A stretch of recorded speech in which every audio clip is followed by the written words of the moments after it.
Hey guys, welcome to this week's episode of the British Electric Blues Show. As usual, it's my sincere, what am I looking for? It's my sincere thanks to wish my co-host happy morning, good morning, afternoon, and our special guest all the way from Melbourne, Mr. Brad Cook. How are you guys? Great. You mean I'm not a special guest? Yeah, I mentioned you. I mentioned you. Of course, yeah. Can we say good morning to Great Vanzini and to Arvin? Good morning, team. Hope we're awesome, good. Guys. Thank you for joining us. This one will be a good one. This will be a good one. So we're happy to have Brad here. So Brad's, as you guys probably have realised, has got his internet speed up and running. So we're happy. We're hitting the ground running, Brad. I'm really happy. And I'm very extremely grateful to be part of this. So thank you. You're like a swan, Brad, aren't you? Like completely still up here, pedaling like crazy.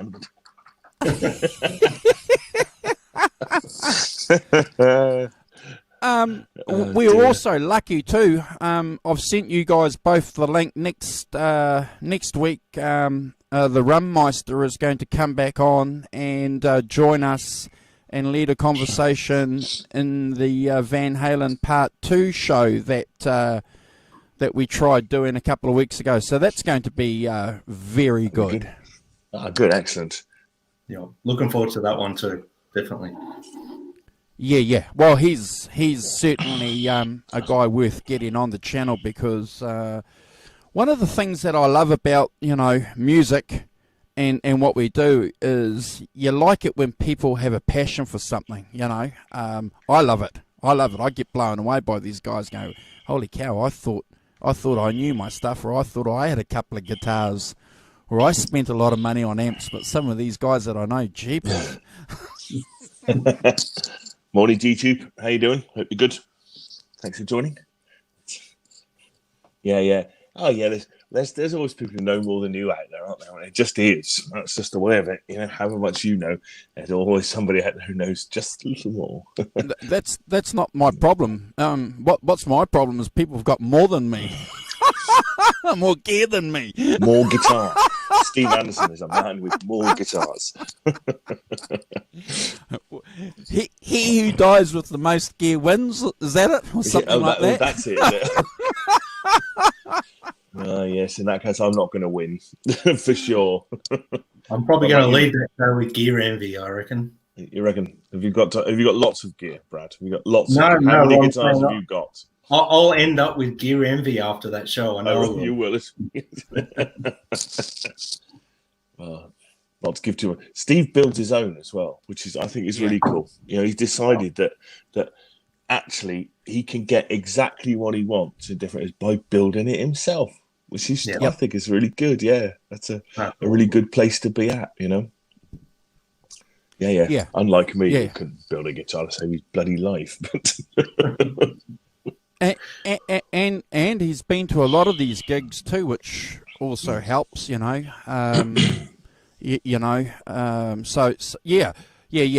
one day I might build a guitar, but jeepers, you have to be a patient person. Most of the guys that I know that build guitars have attention to detail, and that's probably something that I don't lack in my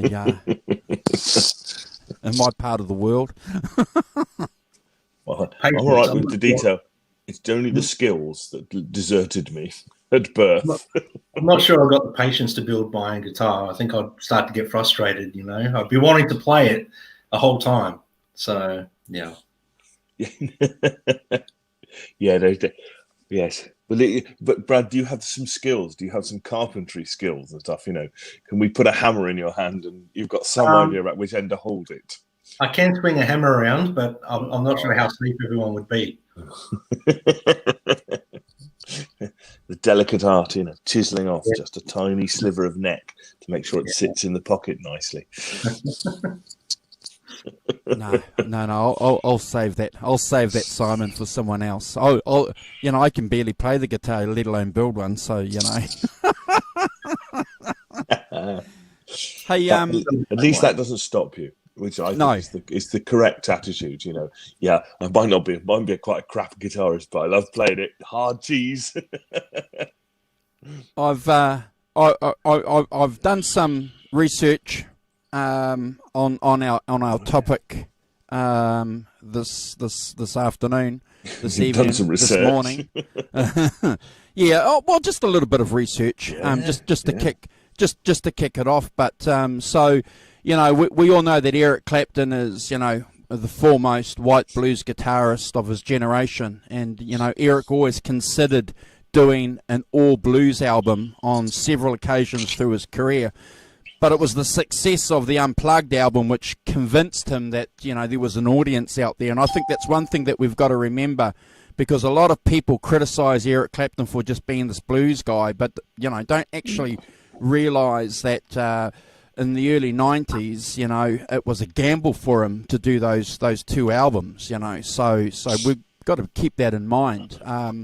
So that album, From the Cradle, you know, it's a masterpiece in my opinion.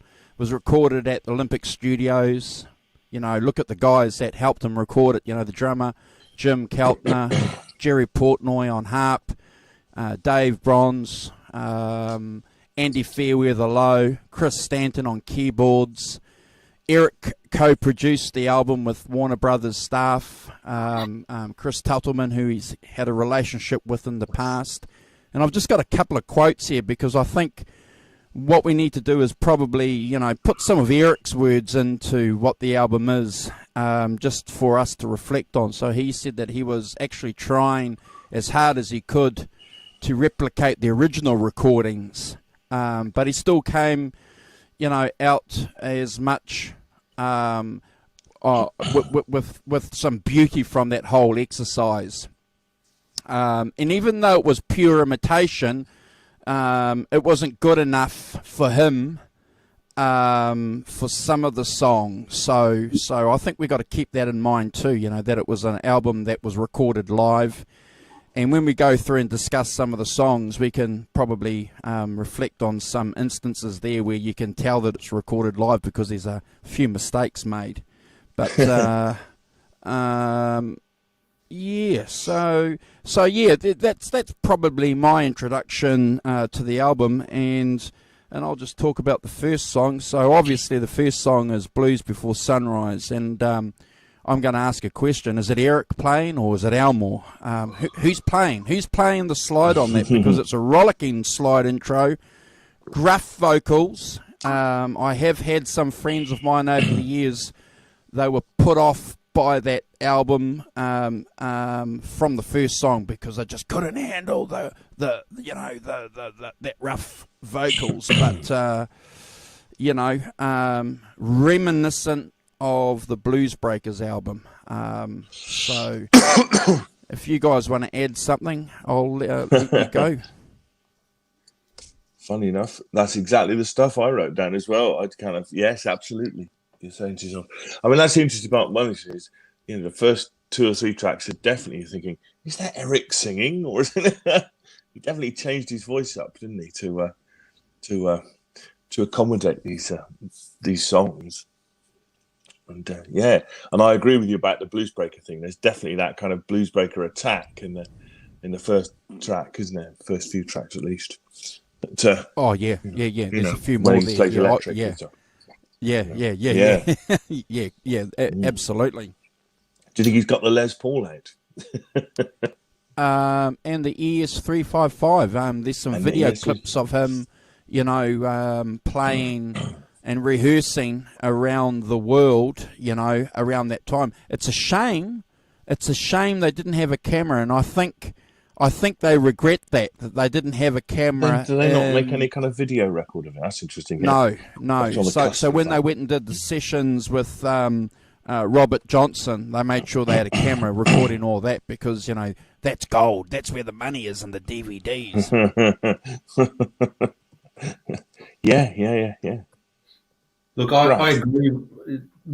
Pretty much what you were saying, Andrew, at the opening there. I thought the same things with the track. The good thing about that track, to me, it's a really big opener. It comes in really powerful, and everyone that listens to it with different opinions, they've got to come into it with an open mind, remembering that he just recorded this stuff live. He just came in with the band, they rehearsed up, they did 1 or 2 takes of the song, and from an interview I saw recently with Joe Satriani, he's talking about this record in particular, and he's saying that they picked the song take based on Eric's solo. So the song might not have been perfect, but if he was happy with the particular solo, that was the version that he put on the record. So to me, that's a really big opening track. It sets the mood. And I mean, his slide playing is always understated, and like no one really sees him as a slide guitar player. But when you hear him playing it, to me, he owns that song because of his vocal. It's so raw, it's so gruff, and his slide playing on it is phenomenal. I mean, to me, it's a great way to open and sets the mood. You know, let's be honest, how many musos can go in and record an album like they're playing on stage with no audience, no energy, and capture that? It's very unique. You know, people can knock it as much as they like, or they can love it as much as they like, but you've got to remember it was completely live. That's an art form itself. I mean, recording artists like myself, I know you can go in and you can perfect things as a recording artist. When you're playing live, you're exposed, but you're getting that energy from the crowd. But in this case, he just went in, recorded with his band, and that's what you're listening to. There's no overdubs, there's no fixing a vocal, there's no fixing guitar tracks, there's no fixing anything. So I thought, when you open up and listen to this album, and I haven't listened to it in a long time, I put it on, it was like fresh to me. It was like, this is how records should be made. Yeah, I agree, Brad. I think that's a really interesting point. I mean, from our point of view, we talk a lot about this, about the 60s and the early 70s, where people went, you know, if you see pictures of Led Zeppelin, all are back, you know, it's all done live in the studio. You know, there's no kind of do the drums first, then do the, you know, they're all in there. You know, then Jimmy Page would overdub solos and stuff. Same with the Blues Breakers, same with, you know, all those, but the Beatles, you know, you just name the Stones, you name it. They all went in the studio and they all basically played it all live. Yeah.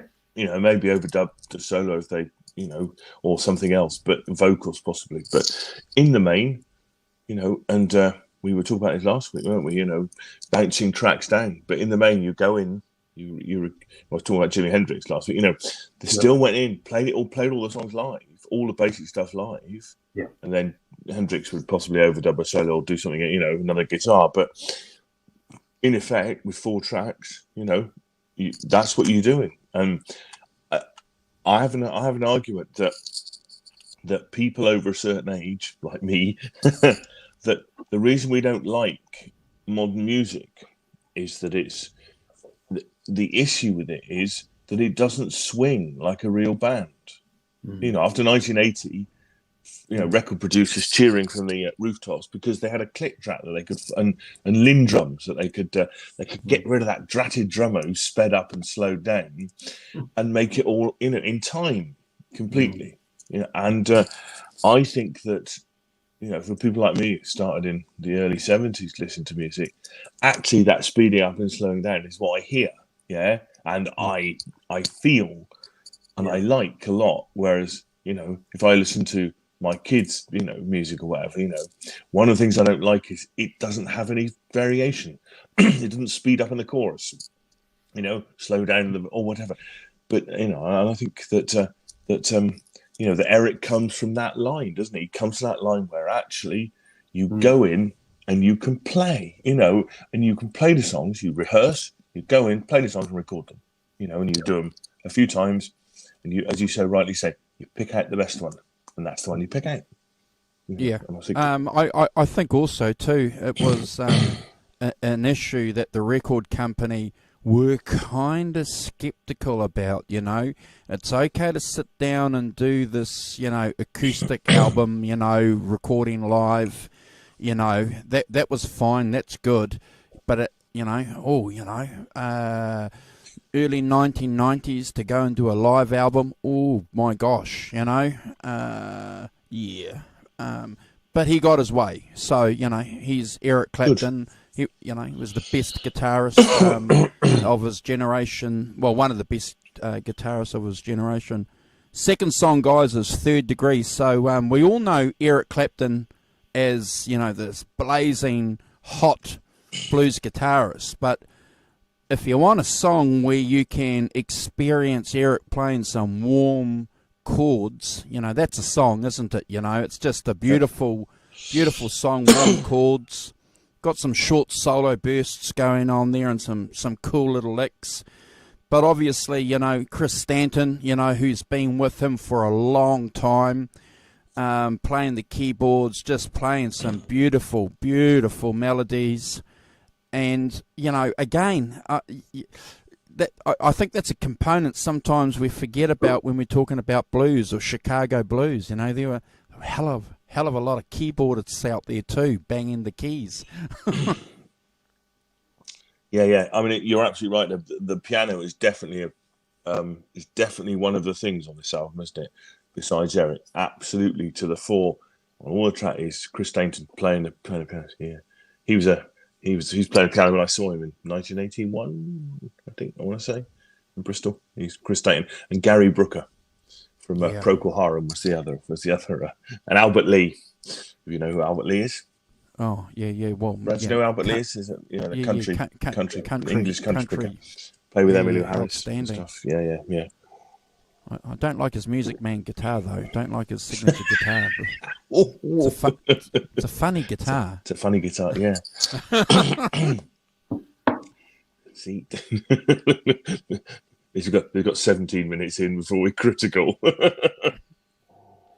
Not of Eric. See, that's my family portrait there. That's Eric. That's my great grandfather. Eric Sorry. Clapton. Well done. Are you claiming, Mr. Walton? Am I reading this right? You're claiming that Eric Clapton is your great grandfather? Am I misreading it? No. Somewhere in the family, there's a relationship. What you mean? As in, we're all related to Charlemagne the First, or something? Is it one of those? Is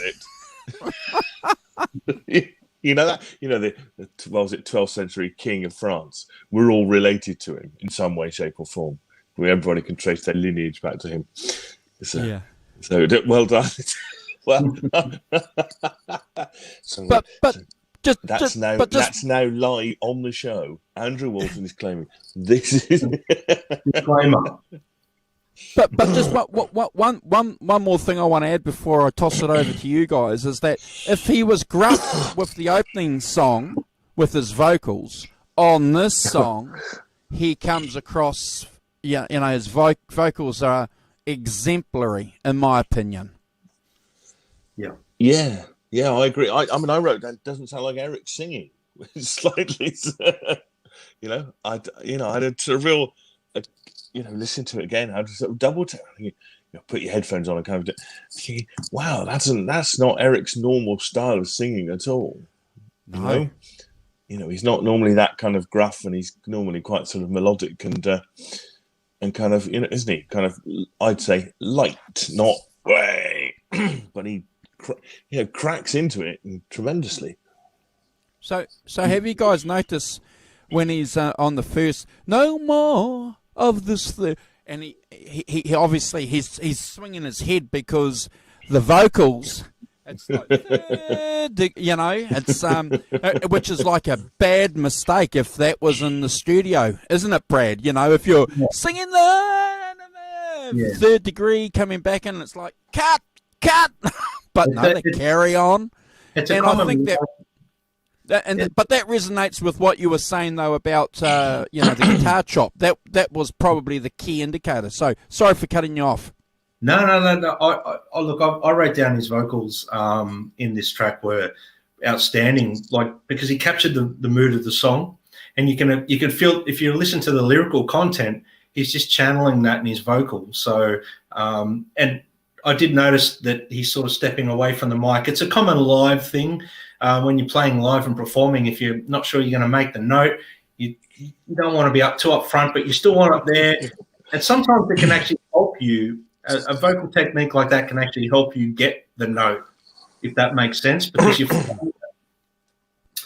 finding it and then you're pulling it back. So I don't know. For me, if I'm singing live and I'm going to struggle to find that note that I'm trying to get to, you tend to pull away from the mic, and I think that's what Clapton was just doing a lot. And I've noticed it a few times in the whole record, actually. He's pulling away, but you got to put it into context every time you listen.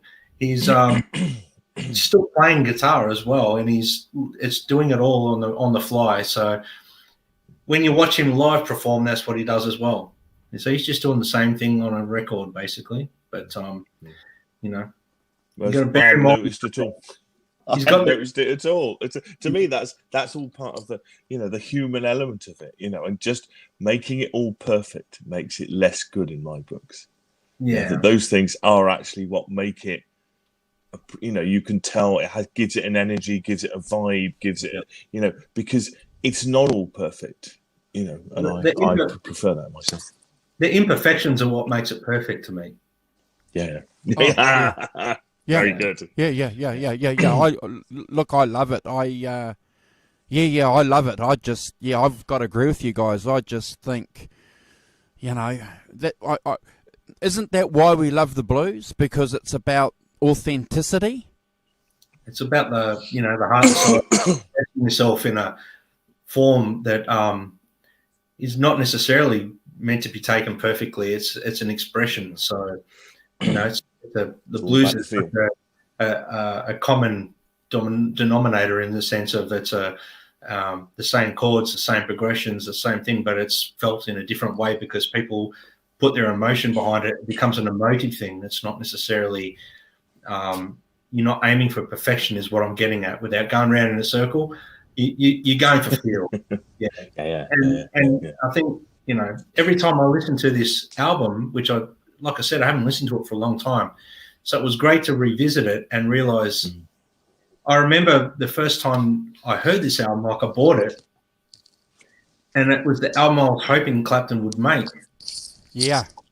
I wanted it. I got not sick of, but so used to hearing him do the produce thing. Like, I love all of his records and that, but to hear something like this was like, finally he's doing what I think he's been put on this earth to do, which is channel that blues.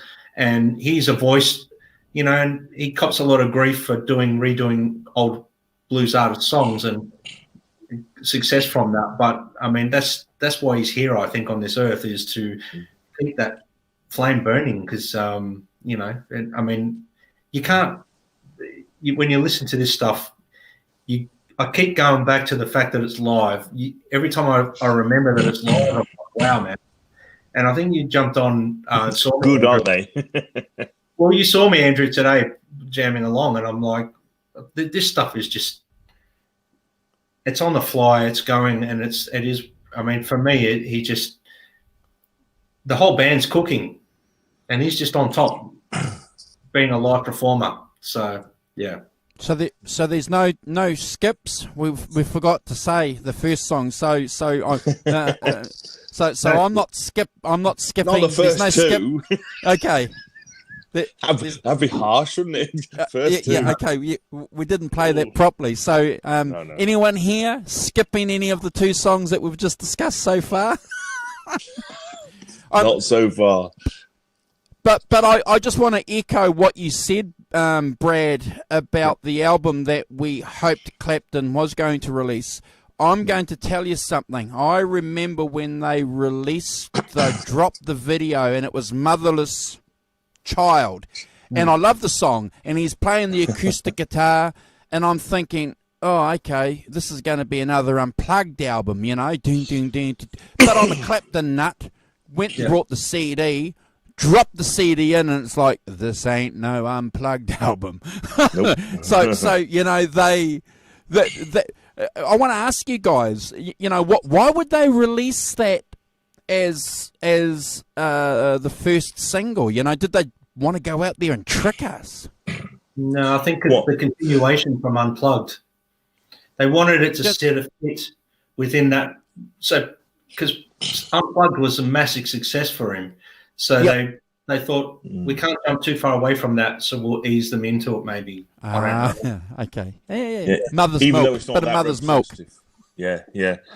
Do you think they're trying to fool us to go? Oh, look, it's a cover of "It's Motherless Children" from 461 Ocean Boulevard. Well, I love that track. That was yeah. Yeah. Bit of a quote there, I reckon. But no, it's great. Shall we? Ellen Vorderschein. Good morning, Ellen. How are you? She says, "Hey, Brad, was Clapton a large influence on your guitar playing?" Oh, definitely. You know, the whole thing of Cream, like growing up listening to all the music of that era, for me, Cream, you know, and one of the videotapes that got spun a lot. I mean, actually videotaped it off MTV was that 24 Nights concert. And I watch it all the time. These versions of Pretending and all that on those were, you know, that whole thing. Clapton was a massive influence. Yes, I mean, even now, like when I start playing the blues, I find those licks and the rolling licks and everything that he used to do, and not that I can play them like him, but that they're embedded in my brain. And, you know, Clapton as well was that whole era of, you know, that 60s and 70s era for me is where my DNA is. So he was a big influence. Yes, definitely. Cool. Great. Apparently, going back a bit, Great Vanzini said he was looking at a Sterling Albert Lee earlier today. Oh, missed the that. The strange shape of Mr. Albert Lee's guitar. Yeah, I'll get a picture and I'll throw that up later on. But for you guys to have a look at. Reconsider, baby. So, you know, authenticity again is the stamp on that song. Wild guitar intro that just knocks you off your feet. Again, Eric singing. It's really hard now. It's really hard for us to knock any of Eric's vocals now because, you know, third track in, he's just, you know, tearing it apart with his vocals. And that solo is probably up there in the top 10 of all blues solos, just in a fine tradition, you know, just sticks within that, in my opinion, in that formula that Chicago blues guys have been playing for 50 years. Yeah. I'd agree. I think for me, the classic call and response, you know, sing, play, classic call and response. And isn't it good? The first appearance of the... Yeah, fantastic. Yeah. You know, nobody dislikes a bit of call and response, do they? You know? But if you're a budding blues guitarist, wouldn't that be a song that you'd say to someone, play that song and just, if you know a couple of pentatonic scales, just give it a go. Yeah. Couple of bars of each, you'll be fine. And so I really like that. You know, it's a classic blues thing, and call and response, play, sing, play. And also the horn section coming on strong.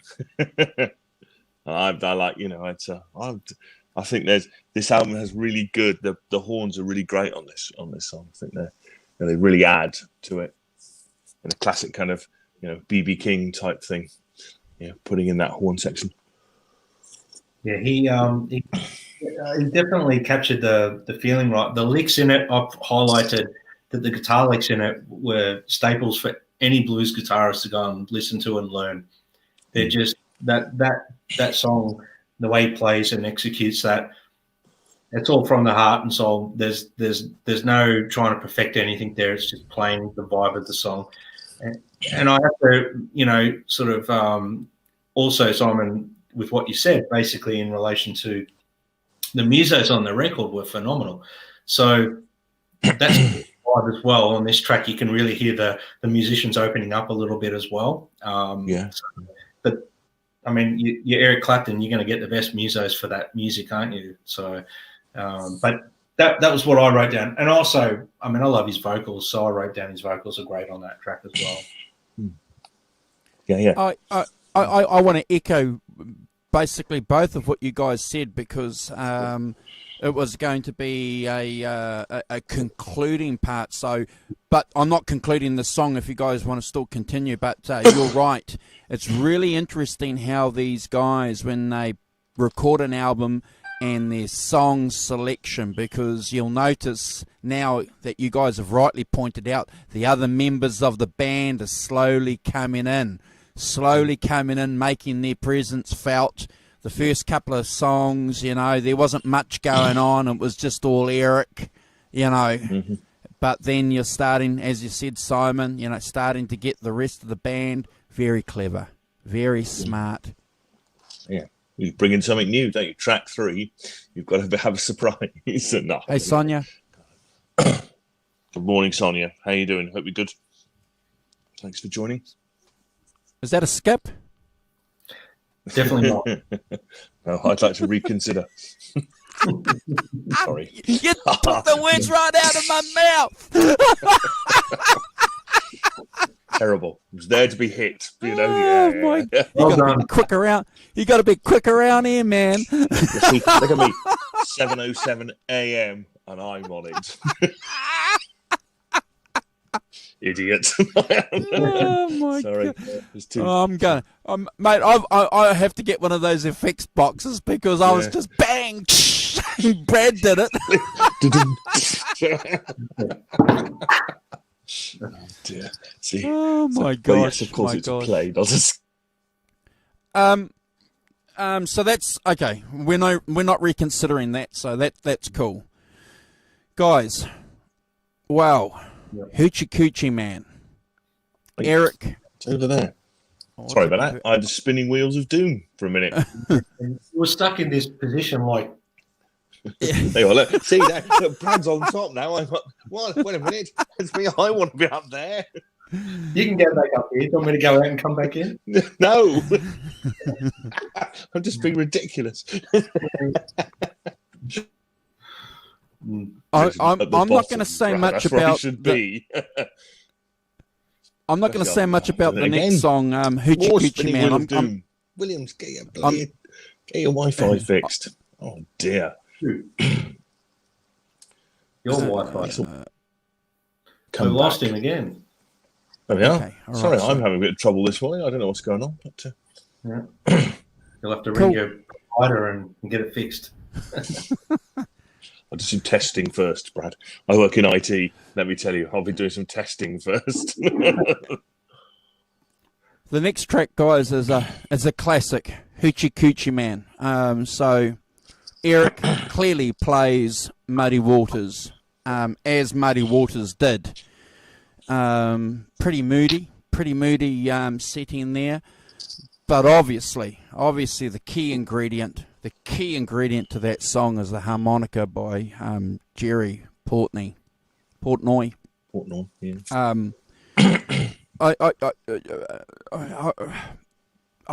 In my research, it's interesting that I've come across a lot of established music journalists who provide opinions saying that Eric shouldn't have done that song.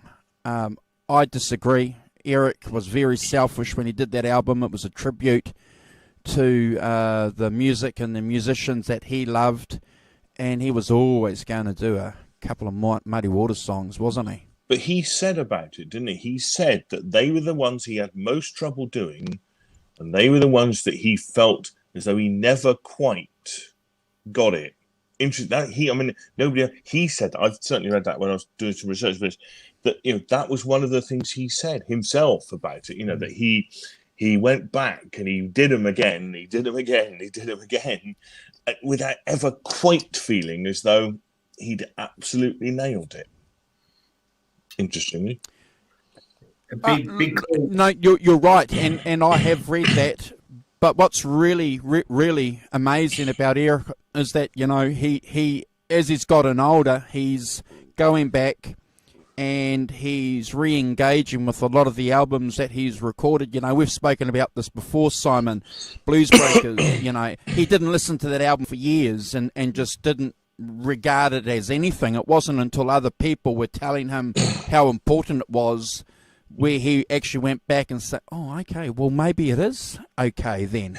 You know, so a little bit of humility there from these guys too. You know, because and I think Brad and Simon, you guys are musicians as well. So it's always about looking for the next horizon, the next challenge. But I like the fact though that he goes back and says, well, that was the best that I could do for Muddy Waters. What do you guys reckon? Yeah, it's a tall order to take on a Muddy Waters track, in my opinion. Any artist, I mean, you listen to the original recordings and they're so powerful. This is one thing that I urge people, that are listening to this, to go back and listen to the original as well, and have a listen to where it come from and where Clapton's heart and soul was. Because if you listen to Muddy Waters, I mean, there's so many. I mean, you listen to Muddy Waters, you listen to, I'm a Man. There's so many things that you listen to. They're deep, they're heavy. There's so much power in the Muddy Waters song. So for someone to even take that on is a massive task within itself. And I really like it. I like his take on it. To me, to hear Clapton do it I've heard him do it before on stage, I think, like live, but to actually record it and give it, I reckon the Muddy Waters ones probably would have been the hardest ones for him to tackle, because you listen to Muddy Waters, they're big moments in blues records, Yeah. Funnily enough, come on, Andrew, go on. Oh, just very clever how they brought Portnoy in though to Portnoy. Is it Portnoy or Portnoy? Portnoy. Jerry. Portnoy. How they brought him in. Wait a minute. To play the harp. I think that kind of just takes the pressure off a little bit off the song. I think if because that's right there in the mic, isn't it? That harp, it's right up there. It's not back here. No. It's right in the effing center of the mix. It's and again, I suppose that's because it's live. But again, just very clever engineering and Production. Just yeah. Like, you see, now interestingly, I have my doubts about this track. That's odd, isn't it? I picked up on the singing. I don't think he quite believes quite enough that he can do it. There are bits like when he says, "I'm your hoochie coochie man." You've got to be like, fist in your face. I think there's got to be a sort of right, puff your chest out. When you sing "I'm your," and I listened to it, and it struck me that the "I'm your" was just a bit tentative. You felt like saying, "Eric, go come on, go and pump some iron, get on it," and just really.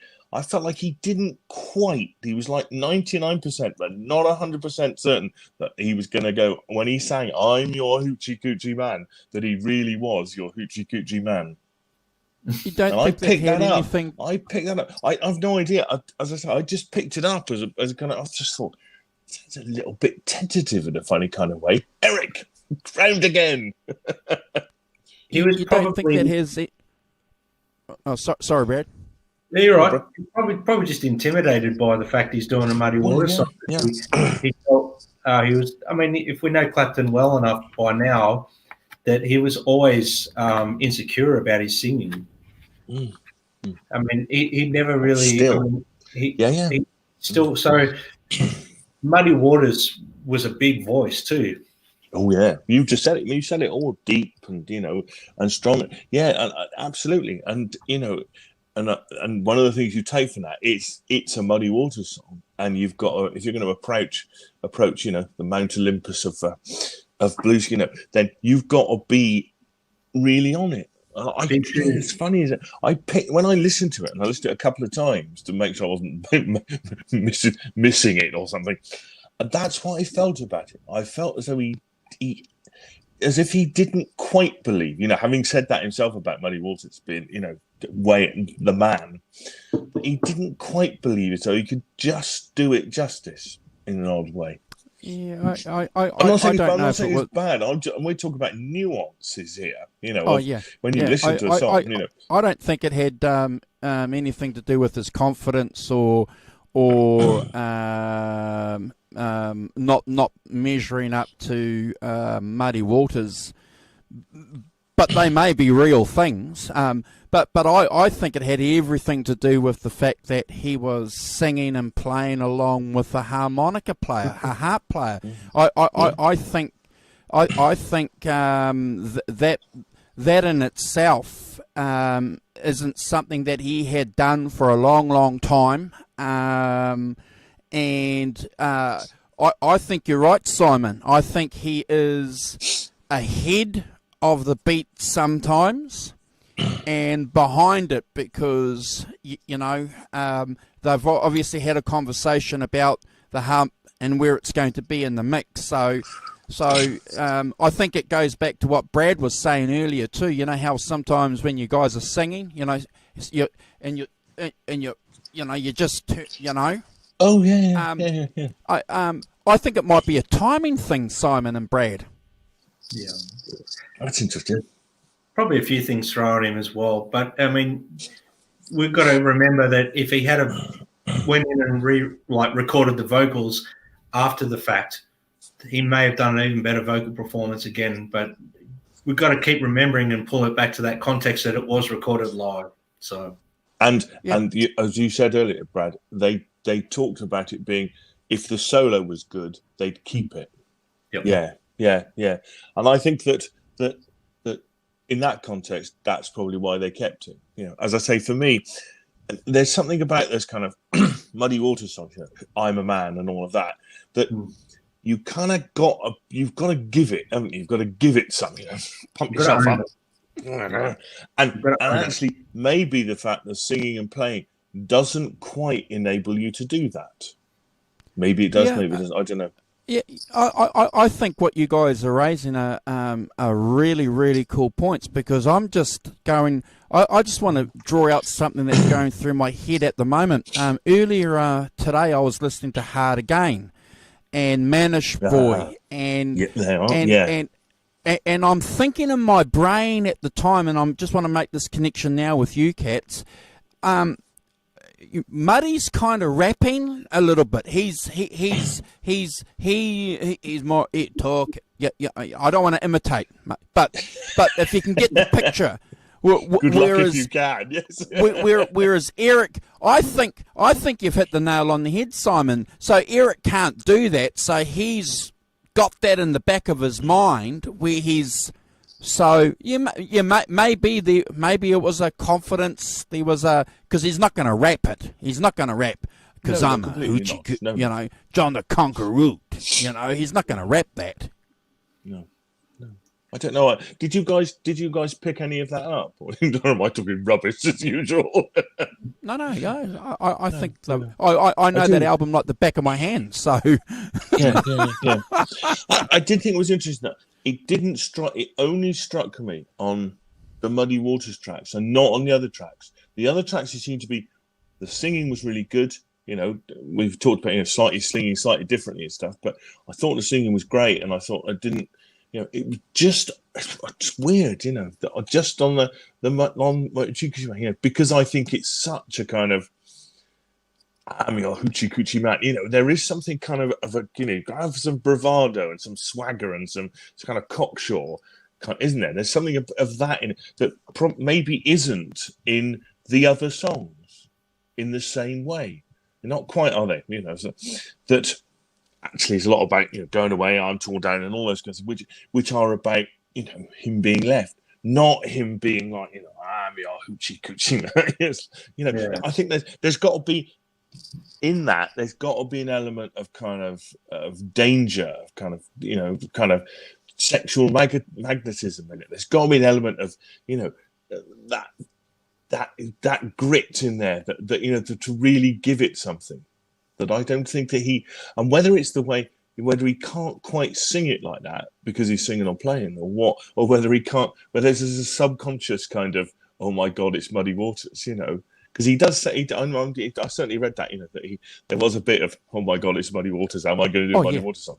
I'm not saying it's bad. And I'm just like, I'm talking about really nuanced approach, which, kind of thing. And Anyway. and respectfully and rightly so, it gives another generation of listeners, this reverence for the guys that have gone before you, So Eric Clapton, being the the giant that he is saying, well, I'm still in awe of Muddy Waters, the man. And who wouldn't be? So that's not a skip for me though. No, it's not a skip. But no, could I just say, Warren H says Clapton rapping would make me burn all my albums and CDs. I've got bad news for you, Warren. There's a couple of songs on where on that Christmas album that he did where there's some EMD weird stuff going on. So hold on. But no, that's not a skip for me. Is it a skip for you guys? No. It's not a skip, as I say. But it's if we're going to get into it, we're going to get in. Oh yeah. All right. So the next song, guys, is 5 Long Years. So we've got a searing lead break that opens a blues classic. And again, Eric pleads his case with that outstanding vocal performance that he's got, which is making up for any hiccups that he had in the previous song. A valve-shattering solo, in my opinion. You can hear the valves, you can hear the tubes rattling. I'm sure you can. Protesting. There's something going on there with those valves, and it's coming through.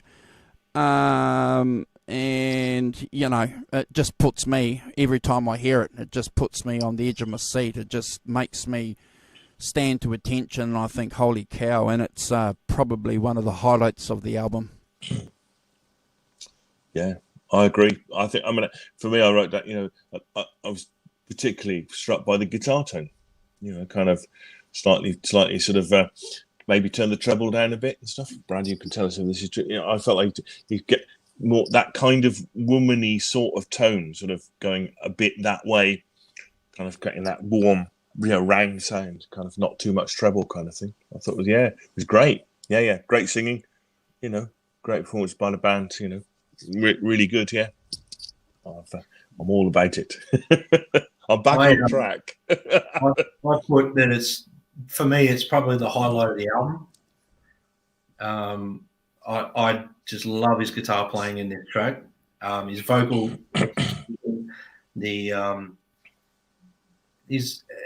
there's so much feel, and I agree with you, Andrew, where you said you can hear the valves. You can really hear his amp working hard.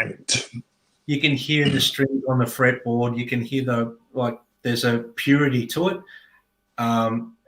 Without a doubt, the highlight of there's a couple of highlights, but this one for me was probably the track of the album.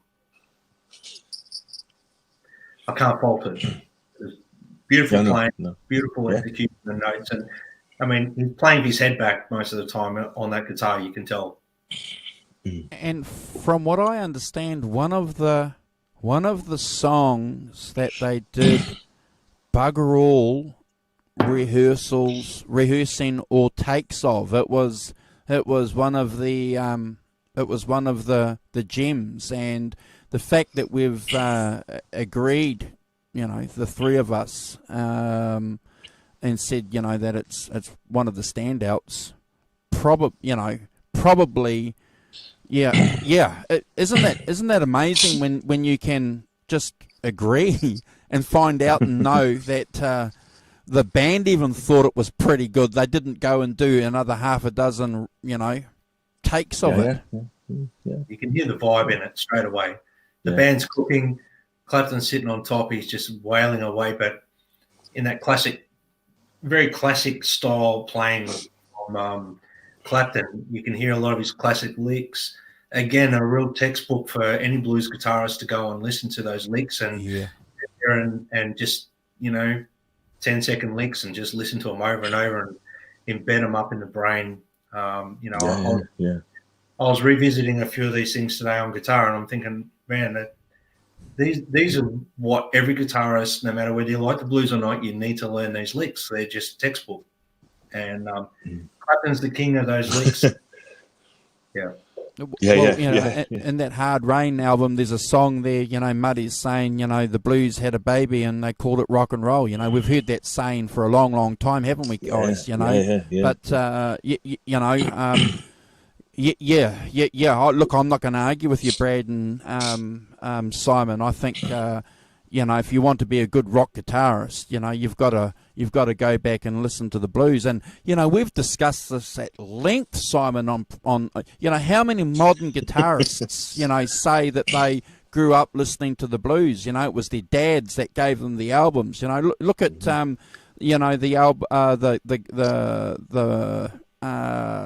guitarist of the Red Hot Chili Peppers, John Frusciante. John Frusciante. He just, this is a little bit of an aside. So he was listening to Jimi Hendrix singing Little Wing, playing Little Wing, and he thought that was impossible. And when he went somewhere and saw some guy playing it, he just thought, what's going on? How can someone be playing this impossible song? And that's what gave him the drive to become a guitarist. Anyway, I digress. But I have the same feeling about Little Wing. The impossible song. That's because I'm not good enough to play it. Not that I'm John Frusciante. Brad can play it. I've seen him play it. He's good at it. Yes. You can play it. It's only impossible to me. I can't play it, but I there's no way to play it like Hendrix. I don't think anyone can. But I mean, get out of jail card. Brad says no one can. Well, I'll be honest with you. I don't think anyone can. I mean, there's people that can come close tonally and style-wise and that, but Hendrix was one of a kind, like Clapton. I mean, they're all unique in their own way. We could go on for. I mean, I could go on all day about Jimi Hendrix. So maybe that's another show. I'll just say, because we'll diverse so much, it will turn into a Jimi Hendrix show. I'll just say 2 words: no passes from last week. No passes. Yeah. Yeah, we got that message loud and clear. Yeah. Okay, Headmaster Brad. No passes. I was very happy with that. So, are we passing? Are there any skips on this song? No. Simon? No. Okay, so far so good. Okay, so the next number is I'm Tore Down. So clearly we've got Freddie King coming through on this one. Another huge influence on Clapton. We all know that. We all know that from the fact that he's just playing a Les Paul early on in his career, let alone copying the chops. So I'm going to say that song, that tune, is just as good as anything on the Blues Breakers album. I tend to agree. I personally think it's one of my favourite versions of that song by any artist.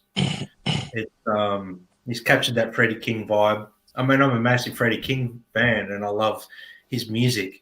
And I listen to Freddie King pretty much weekly. Like, it goes on a weekly rotation of the Freddie Kings. But I'm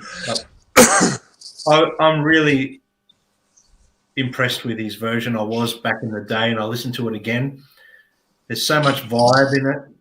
He's captured the feel, and his vocal as well. For a blues vocalist, he's got a really strong, predominant voice, and he captures that Freddie King vibe. So you can tell Freddie King was a massive influence on him. That's all. Big time. Yeah. That's what I thought. Eric gets to do Freddie.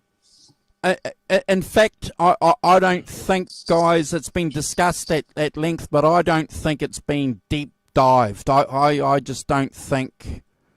Yeah, I don't think. What Freddie King's influence on on Clapton. Yeah. I think it's yeah. Oh, I think it's clear, that absolutely, he's doing Hideaway, and wasn't he in the Blues Breakers, I wrote down here, that Eric gets to do Freddie King, one of his great influences, and you think, oh look, there he is, that is in a sense he's in his comfort zone doing a Freddie King, so Freddie's like, oh good, look at that home, if you like, home base, I can do that, and I agree. I think it's got. It's a great swinging tune. I love the horns on it as well. I thought the horns are really good on it too. But great playing from Eric. As I say, doing Freddie, which is very cool. So I'm glad that you've mentioned the horns again, Simon, because again, very clever. Because Eric, from all accounts, produced that album, so he's responsible for arranging the horns. So do we give him? Does he get that much credit? Do we give him enough credit for saying, well, because a horn section isn't just going to come in and play where they want, are they? No, they need to be. Yeah, as I said earlier, I kind of remind, not in too much, but I kind of remind you of one is BB King live at the Regal, which has that whole great horn section doing a similar kind of thing, and also that interesting thing about not mixing the horns too high. A lot of it is kind of in the mix stuff. Yeah, so you're going, they're here, but they're part of it, but they're not pushing them right to the front. Which I think is really cool. I think that's that they have the guitar is still the thing, but they bring an extra texture to the main body of the song, not quite in a kind of solo sense, in a kind of because the brass instruments have a different sound, a different texture to them. So I think for me, he's using them in a textural way, not a kind of upfront solo-y way. So how does that work, guys? Because I've never been in a recording studio. So, and this is something that I want to do more research on, and maybe we can do some shows later on. So how does it work when you're in the studio? So, who determines that the horn section's over there, 15 feet back? Clapton's Vibrolux is over here. We're miking the amp 2 feet away, and we've got the harp player over here. So is this something that's all done in rehearsal? Yeah, clearly. Yeah. Well, I don't know. I would say that they would have worked all this out in a rehearsal sense. I did see some, because I did my research, I watched a couple of YouTube things where they were actually, I've forgotten the venue now, forgive me, but they were rehearsing for their live shows. But yep. Also watched some documentary footage of them doing the record, and obviously the engineer would have known where to put everyone. I do believe Clapton's amps were not necessarily in the same room as his vocal mic. His amps were in another room. So they're not wearing. So they would have worked out the horns in advance. All the brass section, everything like that would have been worked out in advance. You got to remember, they'd have parts, wouldn't they? They'd certainly have parts. Yeah, but you got to remember, he's got phenomenal musicians on this record, so they not a lot of work would have needed to be done, guys. Would have been like, I just want you to go or whatever, and then singing the horn parts to the horn section. Yeah. That's right. So it would have been overthought. That would have been just like, I would need you to do this. And I did see a couple of things where Clapton was talking to a couple of the singers and stuff, and going, yes. And then they just do it. So yeah. I think what you mean. So they're doing it in a classic tradition, so they all know kind of what to do, and it's a case of just where you play, and and then it's a case of mixing it so that they're in a particular place in the mix. Yeah. You get a lot of that, don't you? Get a lot of people singing horn parts to the horn section. Keith did that to who's the sax player? Bobby Keys. But yeah. He used to do that to Bobby Keys, didn't he? And Bobby Keys used to say, "It doesn't go like that. It goes like this." Shut up, Keith. I know what I'm doing with this. Yeah. It goes like this. Yeah. But the famous one I know is that on I think it's Meeting Across the River on Born to Run. They've got Michael and Randy Brecker on, in the studio, and so Miami Steve Adette goes out and whistles what he thinks they should play to them. History does not relate when they took any notice of him at all. But I like the idea that Steve Adette, a man who does not play any kind of brass instrument, goes out to jazz giants. I'm going, with Randy and Michael Brecker, and going, no, you need to play this. Classically trained jazz musicians. Yeah. Yeah, they can't be. Bruce, they can't be trusted. I better go and tell them what to do. Hey, Renus. So that's not a skip, guys? No. Well, it's not a skip for me. I don't want to put words in you guys' mouths at all. I'm not influencing this party. Much. But okay. We get the impression. Last week, Brad said no passes, otherwise you're all in trouble. This week, we're getting the distinct impression. Andrew says no passes, or we're all in trouble. Oh dear. Yeah, so okay, boss. So that's a respectful Freddie King song that that definitely dovetails into the Bluesbreaker album. What? How many years? 30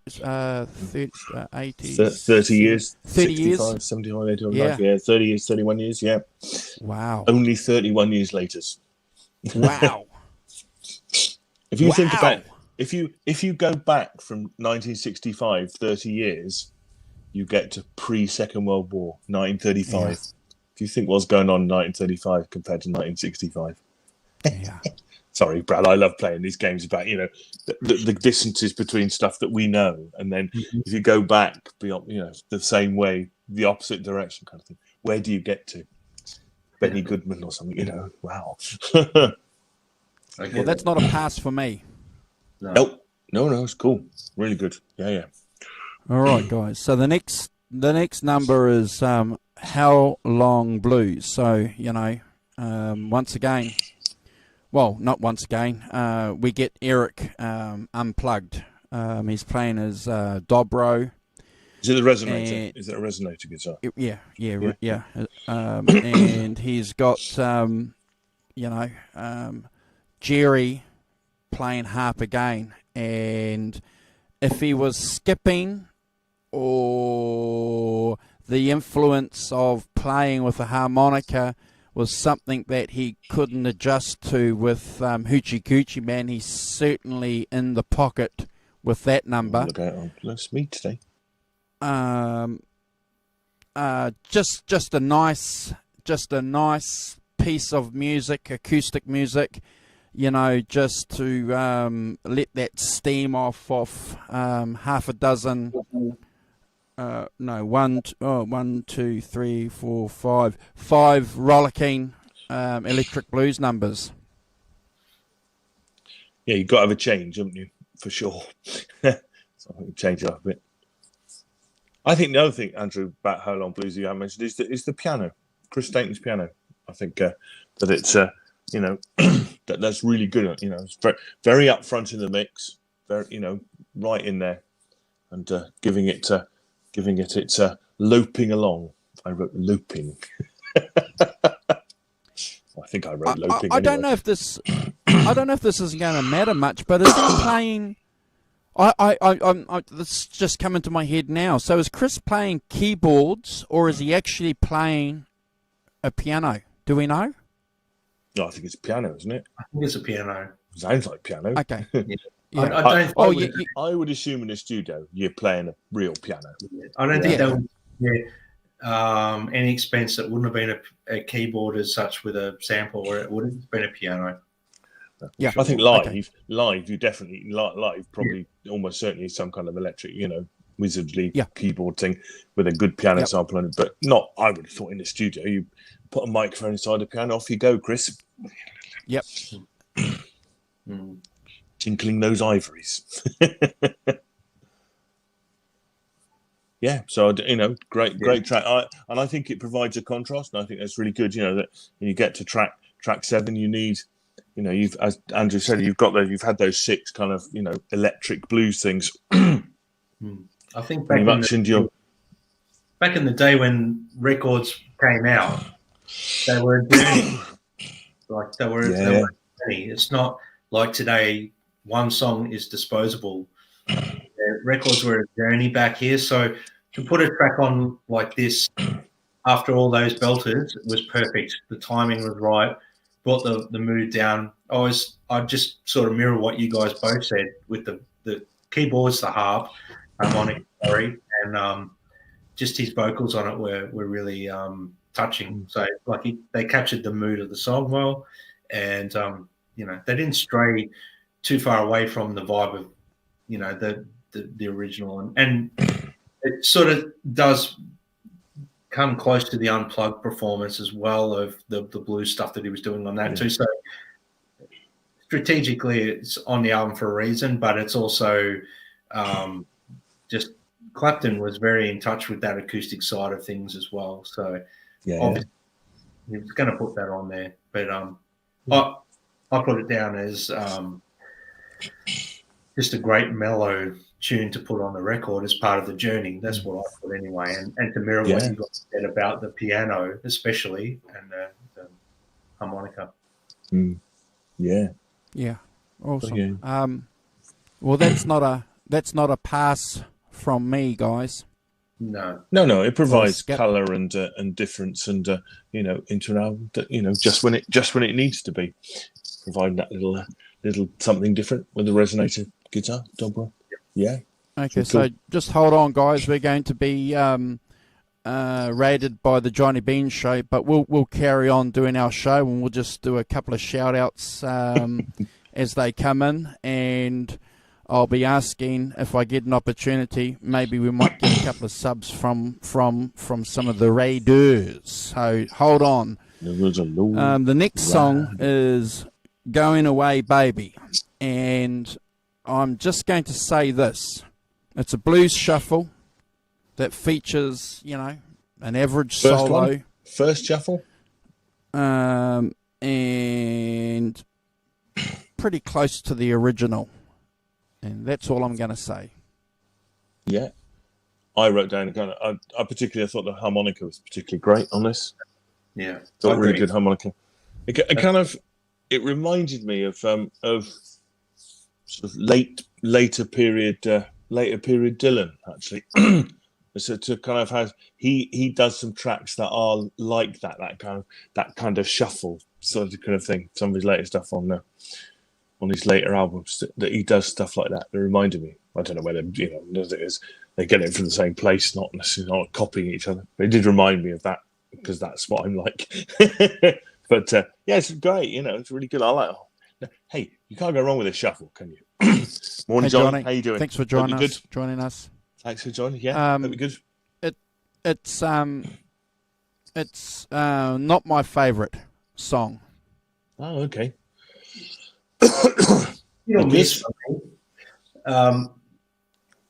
if I was in a hurry and I wanted to listen to a handful of songs, I'd skip it. But as putting on the album, it's not something that I'd rush to my CD player to fast forward the next track. But that's where I'm at with it. I'm borderline skip with that one.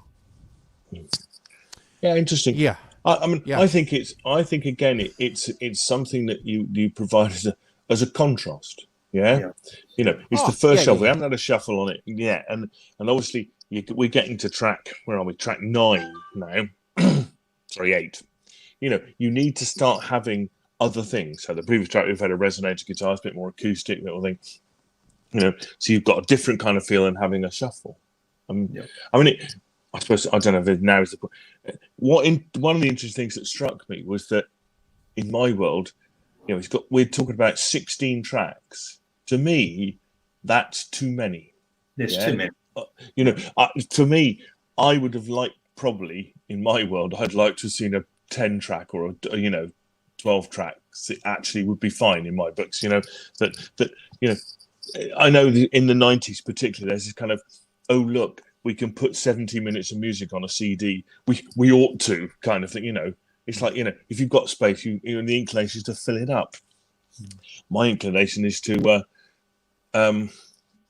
what's that? I don't know what that means. I don't know whether that.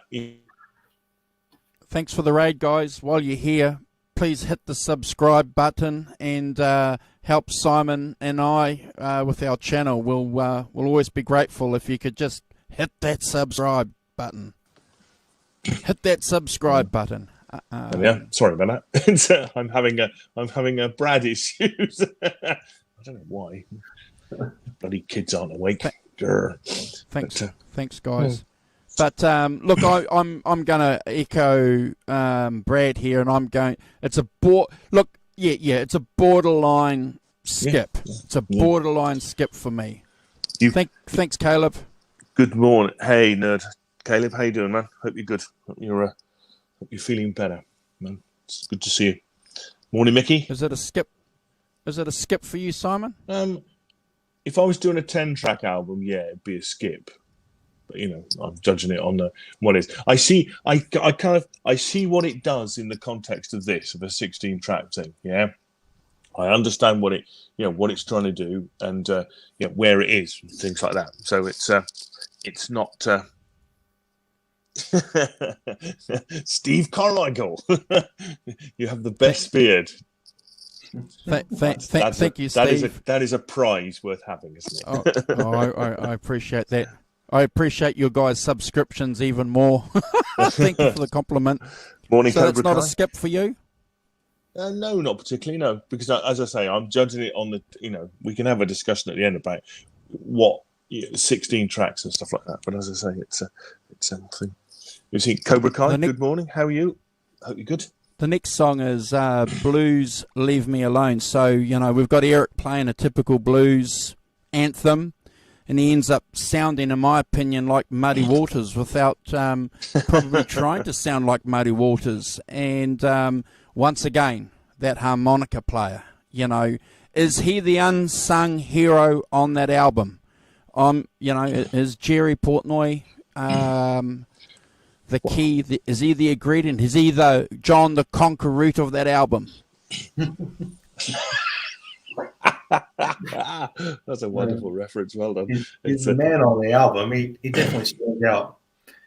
I love the swampy vibe of this song, the way they captured it, and I did put down the harmonica was a standout for me on that track. Just love the vibe that he puts on that, but not everyone, is a big fan of harmonica, and if you're a blues fan, you appreciate it because it's another form of expression, like vocals and guitar. It's the other lead instrument of blues, really. Particularly Chicago blues, isn't it? I mean, Chicago blues definitely. But, Little Walter and all those guys. I don't know if I cut either of you off there with my little explanation of that song, but yeah, that was my vibe. No, I think that's right, and I don't think he's the unsung hero of this album by a distance. I think he's the far as we've mentioned him loads so far, so I think he's the sung hero of it. Yeah. And Eric quite rightly is giving equal space in these songs to him, in him doing it, and using it in the appropriate manner, and in that Chicago blues tradition, harmonica being one of the major instruments, solo instruments and stuff. Yeah. We should say good morning, Kevin Kuchel. Morning, Kevin. How you doing? Brian Spalding. So cool. Look at that. Lots of people. Thank you very much, guys, for coming and watching us talk about to use beer butter. Look at this. Andrew's finding his beer. Look at that. Bulldog, baby. I got Bulldog. I'm using Bulldog Beard Balm. And it doesn't keep the chicks away. It doesn't keep the chicks away. He's quite the Kiwi Lothario, is Mr. Walton. They're going to sponsor you soon, Andrew. Oh no. Well, yeah, maybe. You could do a John Mancuda, sponsored by sponsored by Balm. No, we're actually sponsored by BradCookMusic.com. Yeah, that's true. Yeah,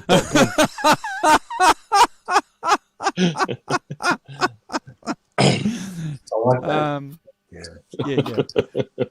If you guys, I'm going to throw up a banner here. If you guys haven't checked out Brad, that's his channel, Brad-Cook.com. Check out his music. Brad's released an EP not long ago, all produced and recorded by Brad. Blues, rock, psychedelia. It's got it all. Check it out, and we're Simon and I are very humbled to have him here with us. So thanks for joining us, Brad. No, thanks for having me, guys. I'm loving it.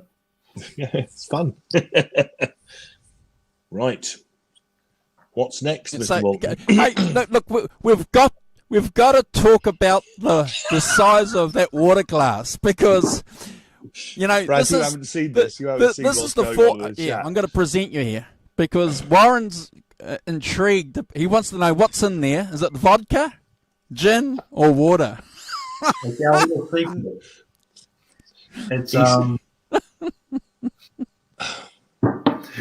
I'm not going to tell you. You guys All right. Okay. Well, it's something. Yeah. Actually, this is a good contest. If you guys guess, we'll announce it on the screen. All right. So besides contributing to the channel with your comments, guys, relating to the music, tell us what you think's in Brad's glass. And he'll reveal all at the end of the show. Where's our mate Simon? He's coming back. He's coming back. So, is that a skip? I don't want to skip that one. No. I quite like the track. I quite like the vibe of the song. And I fit, in the context of the record, I think it fits really well too. So. Yeah. Okay. So the next one, and hopefully Simon's going to be back with us, so we'll just carry on. The next song is Sinner's Prayer. Okay, yes. So, again, we've been talking about the band, which is great. So the band, in my opinion, demonstrates a tight unit as, they go through some fine playing. You've got Jim Keltner with that horn section again, and they shine, in my opinion, on this number. Correctly, you guys have identified the band as we've progressed through the album, but I'm going to say for me, that's probably one of the highlights of that horn section. And again, we've got Eric Clapton playing some great little guitar breaks. Definitely. I put here, I love his vocal. I love his vocal on this track too. I love his vocal take on this track.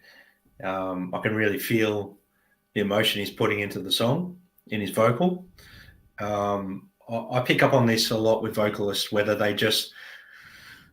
I think sometimes vocalists just try to perform, but then someone like Eric Clapton is not necessarily one of those type of vocalists. He just wants to actually get on and channel what he's feeling in the song for the song. And I'm watching a lot of the interviews and stuff with him. He is fairly deep. He's a fairly deep guy, and he has a high level of respect for this music, more so than probably the average person. So he's putting his vocal presentation there respectfully in this song. I can really hear that. Sinner's Prayer, Simon. We're discussing Sinner's Prayer. Sorry about that. I don't know what's happening with my internet. So I've just made a quick little comment about the horn section and the band and Jim Keltner going there that you guys have been drawing attention to. But for me, that's probably a high point of that band. you know, we love drummers, and we speak about the role of drummers and how important they are in blues and rock and roll bands. And one day we might be lucky to get a hot blues drummer on here to actually tell us how they go about crafting the drumming, the drumming thing. But that's my little bit of a rundown, Simon. If you want to give us your thoughts on Sinner's Prayer. I think it's frozen. Oh, he is too. Okay, I might. Go on. Okay, Sorry, guys. But that's okay. keep going. I might... Okay, well, you want to give us your opinion on Sinners? Yeah, the thing I wrote down was a piano led. Chris Stainton again, you know, right in the forefront of the plane. I don't know whether you said that was messing about, but and great horns as well. Great horns, you know, so piano and horns together, kind of, you know, so showing that Eric doesn't feel as though it has to be all about Eric, you know. Get back, it's all about me. So cool track, really good, cool track, like it. Skip or play? A play. For sure. Yeah. Brad? Play. Okay, so motherless child. And now we've already, you know, mentioned that a little bit earlier. But unplugged again with his 12-string acoustic guitar, which is tuned in open tuning, which is really, really interesting. And, you know, we've got the mandolin going in the background there, which I gather is Andy Fairweather-Lowe playing. Yep. And, you know, again, for me, clearly you can tell that Eric is singing a song that he just loves, you know. And the first single off the album, which dovetails into what you guys were saying about riding that wave with the unplugged, so that it can catch a couple of swimmers, and then it's going to take it down to the deep blue sea. Yeah. yeah. See, again, it's a contrast track, isn't it? You know, you have a 12-string, you have mandolin, all of a sudden, which he's not used those before. Brad Warren H says you're making your own hooch, and that's what he's drinking. Actually, he's been in lockdown for weeks. That's probably it. Brewing. He's taken up brewing. Made out of potato grinds. Oh, poutine, yes. Yeah. That's why I can't get in my garage. I've got a little set up a little distillery in there. Yeah. We knew that. We knew that. Top marks. We're dragging our guests' reputations through the mud. Sorry, next week, Brad's going to take us for a tour of his still. That's secret. I can't show you that. Brad's hooch. I can show you, but I'd have to kill you after that. So okay. Well, via the internet. Oh dear. But so I think it's really cool. I think it's what's funny is I did have to go and check that it wasn't Motherless Child. You're thinking to yourself, wait a minute, he's done a song called Motherless Child thing, isn't it? So I went away and looked, obviously, yes, not the 461 Ocean Boulevard one, but I did have to go away and look. Cool video.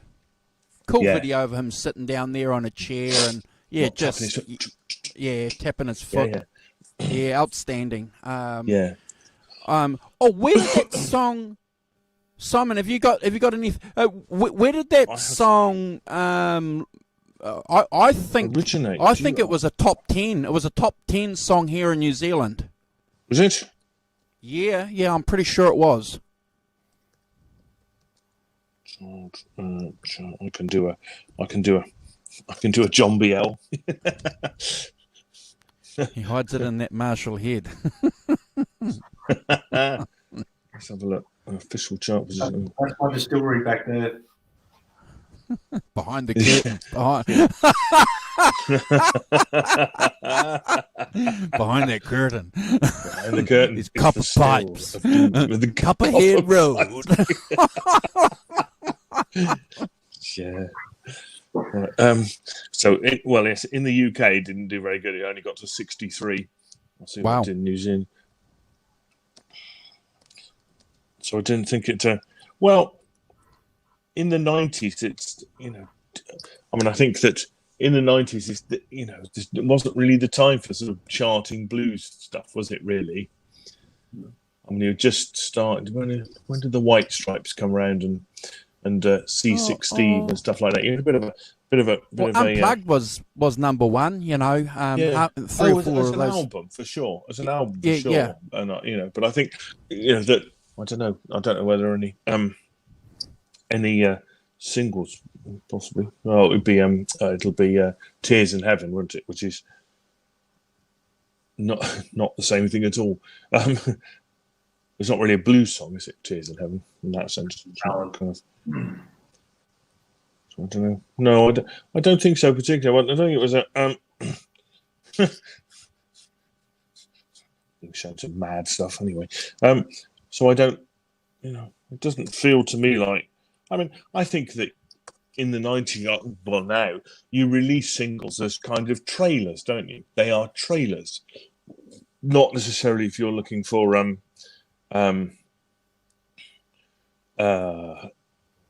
to be a hit necessarily, but what you're doing is broadcasting that it's out there for your fans, aren't you? As a kind of thing, sort of it's an opening, as a leader. Like a television ad for a product. That's the same thing. So, oh dear. See, this is going to. Brad's distillery's got that's got legs, Brad. I'm afraid. Oh goodness. So the album was a number one album in the UK, number one album in the US, and a top blues album, number one. Australia, it was number 6. New Zealand, it was number 2. Yeah. So it was. It was a hot good. album, but it's not telling us where. I'm pretty sure that Motherless Child here in New Zealand. I think it was I'm pretty sure, guys, it was in the top 5. It was really? a big single. It was a big single. It's certainly not a skip for me. Certainly not a skip. I love it, and I love those boots, those Timberland boots he's wearing, and and the tapping. They're so cool. They even get a photo shot in the album, don't they?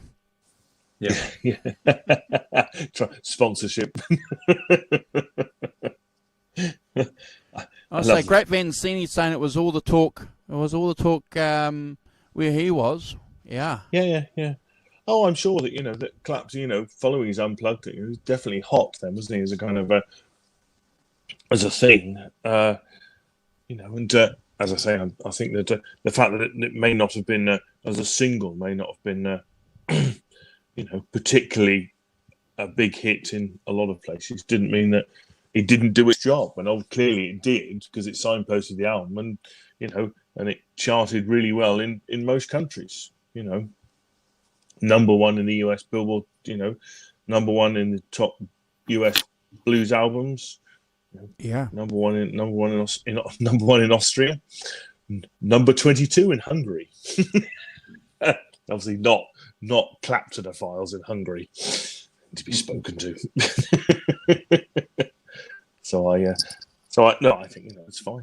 It's kind of it does its job. And that's its job, isn't it? In those senses, it's not necessarily to be, it's not going to be a massive pop hit, but if it signposts people to the album, then it does what it's supposed to do. Love the lyrics. Love the lyrics. Typical blues lyrics. If two girls are skipping down the road holding hands, one's got the other one's man. just again, just fantastic blues lyrics. It's not a skip for me, guys. Do you know anything about Robert Hicks? Does that name mean anything to you? Robert Hicks doesn't mean anything to me, oddly. No, other than the singer, other than the writer of the song. Oh, that's why. Because he died in 1931. Okay, that's why I don't know him. Okay. Better known as Barbecue Bob. Barbecue Bob. An early American Piedmont blues musician. Oh, okay. Ah. His nickname was derived from his work as a cook in a barbecue restaurant.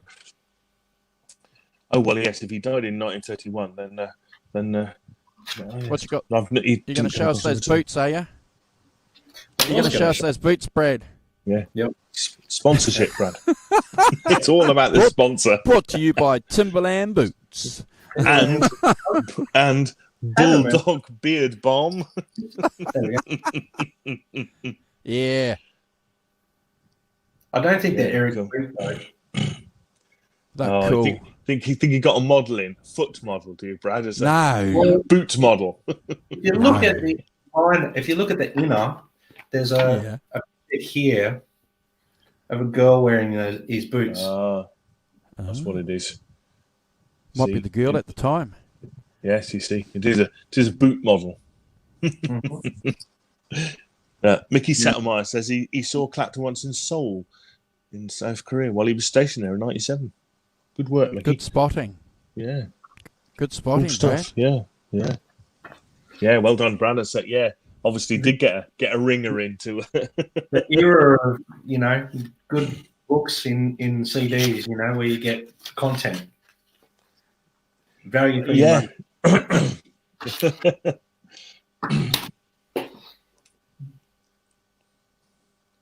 Not a skip for me. No, not a skip for me either. No, that's really good. Yeah. It hurts me too. Okay, so once again, we've got a rip-roaring volcanic slide intro. Elmore James, correctly and rightly so, is being channeled from somewhere through Eric. Can I use the word grungy chords going on? There's some sloppy chord play as opposed to Third Degree, which we had some nice finished fine chord play. We've got something completely the opposite with this song. And we've got Eric going back to being gruff again, similar to the opening track. Yeah. I mean, what amazes me is there's in the background there's that kind of quite driven kind of guitar, isn't it? Quite heavy guitar. And I think it's good for the track, but it did surprise me that they get away with that sort of that heavy rhythm guitar sound. Amazing, kind of right in there. Sort of thing. I agree with you about the slide. Yeah, stinging slide. Really out of the Elmore James school of stinging slide playing. I just like saying stinging slide play. It's a nice piece of alliteration. So really cool track. And Brad, what do you think? I've got here same thing, mirroring a bit what you guys said, but I also wrote down there's 3 highlights on this record and this is one of them. It's Clapton, to me, at his best when he's playing like this and performing as well. I mean, he's great at doing lots of other styles of blues and that, but he really gets into it in this song. And what can I say? His playing on it is phenomenal. His vocal, I love his singing like that. It's like he's giving it everything he's got. It's coming from a pretty pure place. So, I really like this track. I wouldn't pick this track. This could be one of 3 tracks. If I had 3 to choose from the record, this would be one of them to keep. Mm-hmm. Cool. So definitely a play from me. Sure. Play for me. Love the guitar tones. I love his playing, and I love his vocal. And the band's cooking on it. They're really cooking. Yeah. Hey, it's tremendous. Yeah. Grinding sort of guitar, amazing. Yeah.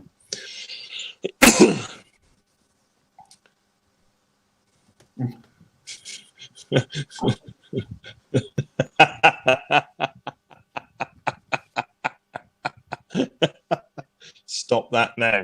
He can't defend himself. Sorry, Brad. They're talking about rugby now.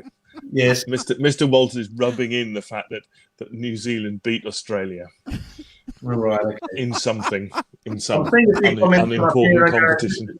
I'm going, okay, well, I'm not going to say too much because I don't know exactly what's going on because I can't see the comments. No.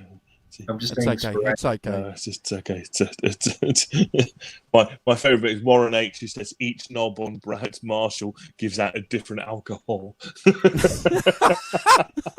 So, okay, so your Marshall stack's not really a stack; it's a bar.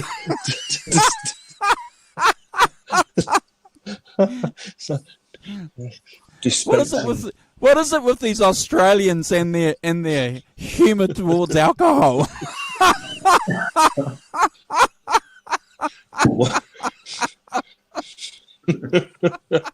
Yeah, it's Warren who's dragging your reputation through the mud. Brad. That's funny. Well done. Oh, the All Blacks cheated. Oh, here we go. Here we go. Yes, good work, Warren. That's it. Here we go. It was an Australian bloody ref. And that's the point. Oh my gosh, you guys. Anyway, no Warren's. politics and no trans Tasman sport or trans continental sport if England are playing Australia and or New Zealand. Okay. No. I was actually going to say, is this a sports channel or a guitar channel? Or... No, yeah. Yes. It's the people in the chat, mate. I'm just answering the questions in the chat. Warren. That's all. Warren. I'm just being a responsible host. Apparently, Warren's being a reprobate. He said himself. Responsible or irresponsible? He's getting us off topic. Like that's difficult. Anyway, that's no skip. That's no skip. No skips. I just want to echo what you guys said. I think Brad's hit the nail on the head there. We've got third degree, which we've mentioned earlier. Where we've got nice, pristine chord play, guitar play, and then on the other hand, we've got the Chicago turned up, half a dozen scotches under your belt kind of guitar playing going on, even though we know Clapton's, sober. But, I think that's Clapton at his best too. I love it. I love it when that amp is shaking. Cranked. Is that his Soldano, do you think? He's cranked up his Soldanos for that? Who knows? Probably. Back in that era, he's still using Soldano, and I think he was creeping into the Fenders then. But I believe he was Soldano, and from the footage I saw of them rehearsing, there was definitely Soldano on stage. So yeah. No, Yeah. and that's a good point that you brought that up, Simon, because that, there's always a good opportunity to talk about the gear, but you're right. Soldano head with the Marshall cabinets. Cabs was, something that he'd carried on from the Journeyman and 24 Nights. I think he started playing those Fenders or those Pete Cornish, mucked around, fiddled with tweeds, probably about 97, 98, I think. Yeah. No skip. No skip? No skip. No skip. That's fine. Robot Master Switch wants to know, do you guys like your distortion from the amp or from pedals? Okay, that's a very good question because this is something that I was going to mention after the show.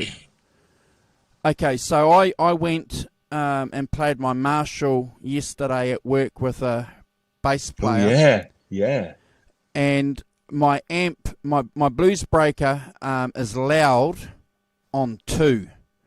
So cranked up, and I need to take my aux box the next time because even turned up to 10, it's so loud. And I'm standing there with my mate Chris going, how the heck are they recording this in 1966 with a similar kind of amp turned up to 10. I just don't know how they did it, guys. It's just phenomenal. There would be, get used to it after a while, I suppose.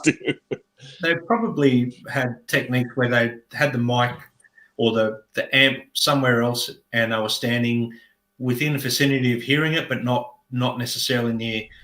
More isolated. I mean, that they were less isolated back in those days because they were a matter of just getting the job done in the studio. You know, get in quickly, record, get out. The studio time cost money, and we know even from the experience, the first record, like they basically went in there, 2 or 3 takes of something and leave, next track. So around that era, they probably would have had limited time to go in and record. The amps probably were isolated a bit, but still cranked, like really cranked to get that tone. Yeah. We know, don't we, that when Clapton went in with the Blues Breakers, you know, he had the microphone like 10 feet away to mimic him playing live. Andrew, what interests me is, and I've heard this, Dave Freeman talks about it a lot, that is it louder on 10 than it is on 6? Yeah, it's 6 on my amp, and it's relatively new. So I'm trying to find that sweet spot, you know, with my Strat and my Les Paul. And yesterday I was mucking around with my Casino, and boy, that Casino just fed back. And we know how Casinos do because it's a solid. Yeah. You know, it's a hollow body. Yeah. My gosh, it was just squealing like a demon. It was just amazing. But I'm going to say, if you want to play in a bedroom and play with some distortion, you've got to have a nice pedal. An OCD pedal with a Fender or a Vox amp is going to give you some good crunch. You can't beat that. And or buy an attenuator so you can crank your amp up. There's no way I'm going to put an amp and play it on 10 here. The cops will come and arrest me. If your neighbours hadn't come and burnt your house down first. Yeah. I mean, was it Andrew? Was it you that was saying? I don't think it was you. Was saying that actually a combination of the two is really good. So you play on your distortion channel of your amp, but then you overdrive it with a pedal. So you have a combination of the two. I don't have any pedals now. I got rid of them, so I'm probably going to have to buy an OCD pedal. But I jump both channels, which makes it a little bit crunchier. But to be fair. 2, 3, 4, 5, 6. It's still pretty clean, Simon. You know, it's a clean. You got to turn it past 6 to get that Marshall to get the distortion going. Yeah. What a good question. I think we should defer to the expert, which is Brad. Well, I'm quite blessed in the sense where my Marshall. Like I have someone work on my stuff previously, and we got it to a point where at a low volume, I don't use a lot of gain, but I use distortion pedals for sustain and things like that. But the majority of my tone is based around my guitar and my amp. That's it. I play reasonably. I mean, most of the live performances I do around Melbourne, for example, I can't play anywhere near the volume I want to. Yeah. So I have to make my gear work. In this room, in this studio that I've got here, like I use a twin speaker box in the room here, which is 2 12-inch speakers with my Marshall head, and I don't really use pedals when I'm playing. I'm just playing along. It really just comes down to making your gear work for you. Like Andrew, your amp, you could probably get work done to it to make it less break up and still not a sizzle type distortion, like a proper crunch at a lower volume. You can get stuff done. Look, we could talk for hours about gear. I mean, it's one of those things where there's so many. I had my main Marshall head out on a bench, and my was at Tone Revival, who did all the work on my amp, was changing capacitors and resistors over while I was playing. Yeah, so we fine tuned it to exactly what I was hearing up here. So I'm like you, but I had a high watt 100 watt once with a 412 cab, and you couldn't play in a pub with it. And it was just madness, you know. And it was a fantastic amp, but you're right. It was on 1.5, and it would be, you know, we'd take out the back walls of anywhere you played. It's like, you know. So I'm afraid I sold it and bought a 30 watt PV Delta Blues instead. At least I could put that on 3.5. That sounds ridiculous in itself, doesn't it? And also it does go up to 12, by the way. Just saying. One more. It does go past 11. Does it go past 11? Yes, it goes past 11. It goes to 12, which is one more than 11 and two more than 10. That makes it better. All right, guys. Okay, we're counting down. So we're up to someday after a while. Okay, so again, you know, we're blessed again because, you know, Eric's playing some phenomenal Freddie King, in my opinion. He's using a Gibson Les Paul undoubtedly on the song. And that solo is probably one of the best solos on the album. I just think it's a stunning song, stunning number. It's probably number 2 on the album for me. Yeah, funny enough, the playing on it, so in the beginning, I don't know whether this is true. So it struck me as being a bit more BB King than Freddie King. I don't know quite why. I thought, oh, that sounds a bit BB King to me. The sort of licks at the beginning, particularly. I was like, you know, more than Freddie King. I don't know why I thought that. I don't know if that's true, but I was kind of a bit struck by that as being a thing. Brad, does that resonate with you at all? Or am I being an idiot? I can hear that for sure. But I think Clapton merged a lot of those influences together anyway. Like kind of all those, I mean, Albert King, Freddie King, and BB King, he kind of pulls the best out of all of them into his style. So he does, like, say, for example, when he does an Albert King song, he still sounds like Eric Clapton, even though he's trying to play. Where some guitar players, when they play Albert King licks, you know, SRV, for example, they sound like Albert King. Yeah. So, It was unique. He had his own little, he fused them all together. So if he was trying to play like Freddie King, he's still going to have that creep in, I think. Absolutely. It just struck me as being, you know, that my immediate reaction to it was, oh, it sounds a bit more BB King than Freddie King, realising it was a Freddie King song, but I like the horns as well. I thought the horns were really good, and I think you're right, Andrew. It's a really passionate solo, isn't it? It really, really digs into it. Kind of, really good solo. I mirror what you guys say. I just think like his playing on it is phenomenal.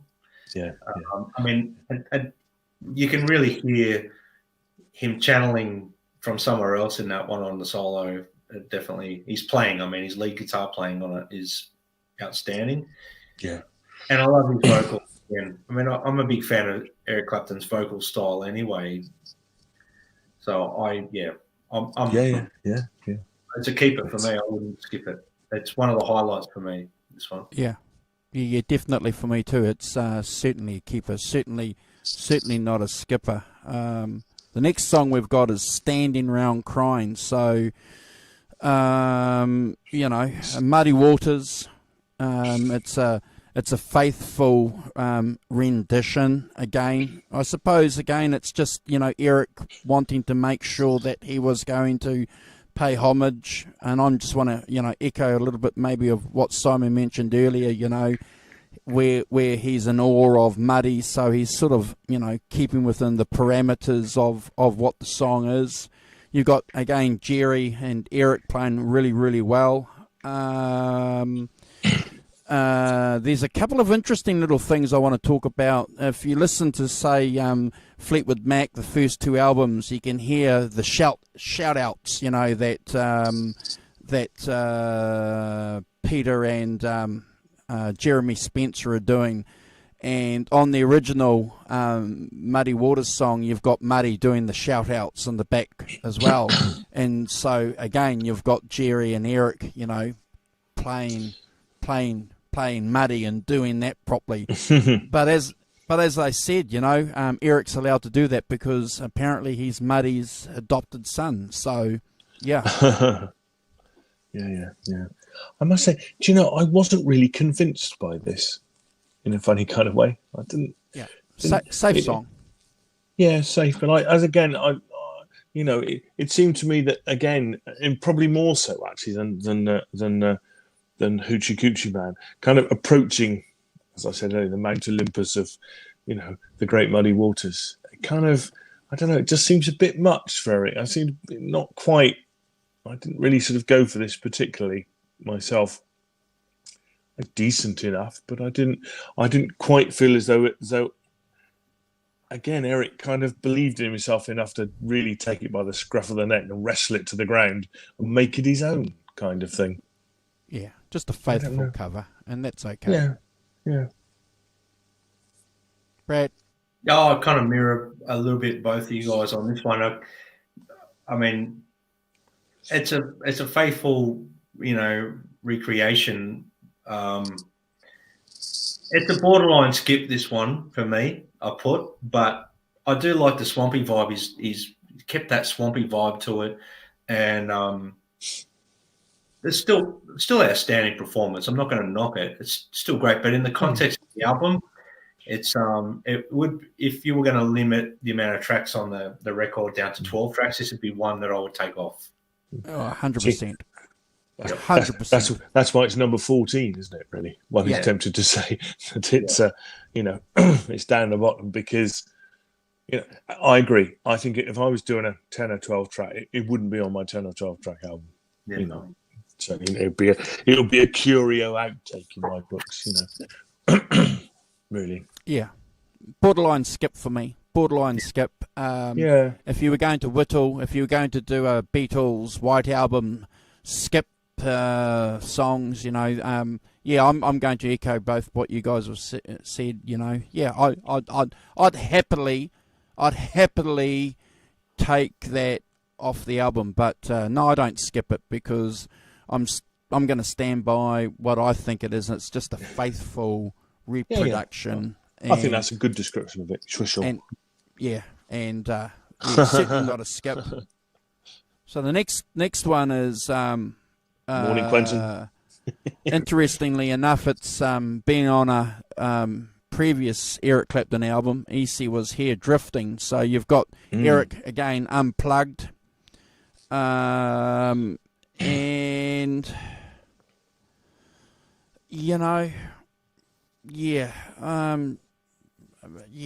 look, I'll let you guys talk about the song before I say anything else about it.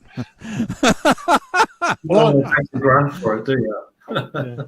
Well, I actually liked it. I thought it was pretty cool, actually. I thought it was going back to his kind of Robert Johnson kind of single acoustic guitar tapping foot roots. And I thought that, that in the context of, again, having another contrast, actually it worked pretty well. And I didn't kind of skip it or, I listened. I thought it was good, actually. I enjoyed it as a thing because it's different. It's not nowhere on none of the other songs of the album are like it. Just Eric, doing his kind of what I consider to be his Robert Johnson type thing.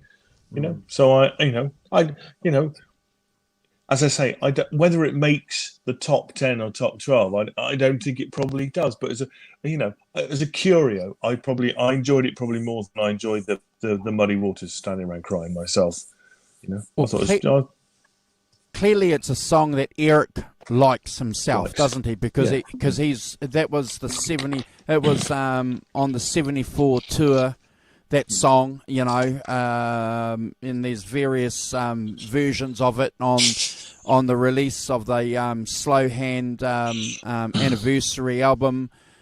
You know, there's a couple of live versions on the blues volume that came out, which has got like about 40 Clapton songs. That's on there, and it's on EC. So clearly, that song means something to Eric, and because of that, it's not a skip for me.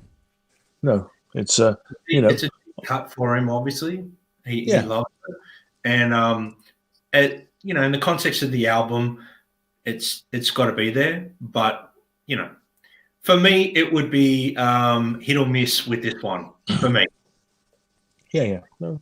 As I say, I really liked it, but I don't think it would make my top 10 kind of thing if I was doing a 10 album thing. But I'm not. Warren H.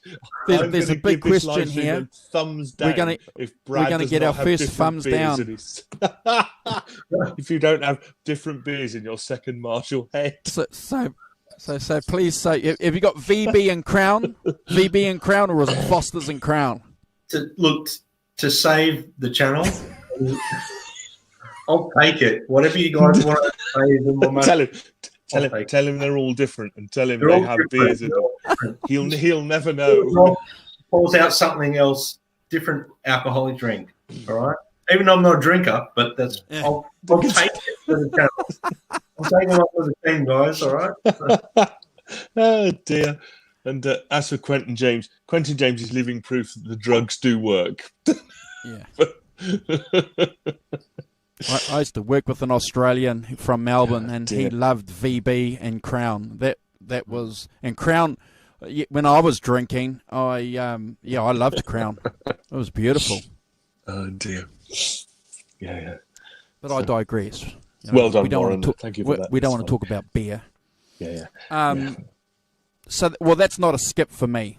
No, it's not a skip for me either. As I say, I really liked it, and I think I liked it as much because I think it's one of the, it's kind of unplugged-y type thing. 2, it's kind of Eric's Robert Johnson thing, and 3, it's the one that's the pure acoustic, just him tapping his foot and just playing along. And I think I'm always up for an Eric on his own, just doing his acoustic guitar thing. That's pretty cool.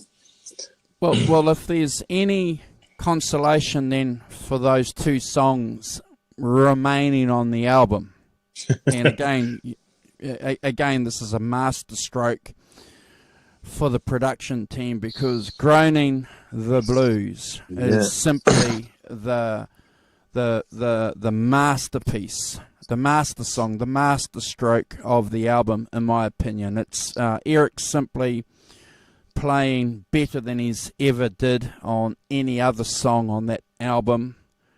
And some people will say it's probably in his top 3 songs ever in his illustrious career. I'm not going to argue against that either. It's just a wonderful song, and I just love it. Yeah. It's amazing, kind of slow, heavy blues, tremendously fierce guitar, kind of, in there, and great horns as well. One more for the horns. But I think great on this record as a whole. Really like the. For me, I mirror both you guys. This is one of the highlights of the album, and a great way to finish it. Yeah, it goes out with a big bang, which is what we all like anyway. And I'll keep it clean. I lost my train of thought then. It's a big moment. Okay, it's his big statement. His band is cooking. They're in the pocket. They're just there supporting him, and he's on top of that thing like a wave. He's floating on top. You don't know which way he's going to turn. His guitar playing is all like he's just channeling somewhere different on the guitar on this track to any of the other tracks on it, in my opinion. He's out there. I listened to it intently today a few times, this track. I see it as a jam track. It was like that loose moment. Let's just jam on this one, guys. Let me breathe on it. I dare say this would have been a one-taker I'm not sure if I'm correct on that, but I reckon they would have done the one take, and I don't reckon Clapton would have wanted to do a second take on it because he would have been really happy with it, because you can tell he's in his element. He's playing on top of the world there. That's my take. A staple for any blues rock guitar player needs to go and listen to the licks in this track. Mm-hmm. They're classic Clapton licks, and his tone on it, phenomenal. I don't know what gear he's using on it, but it probably is Strat and Soldano or something. But yeah, I'm going to stick my finger in and say I'm sure he's using his Strat with that mid boost through those Soldanos, because there's just I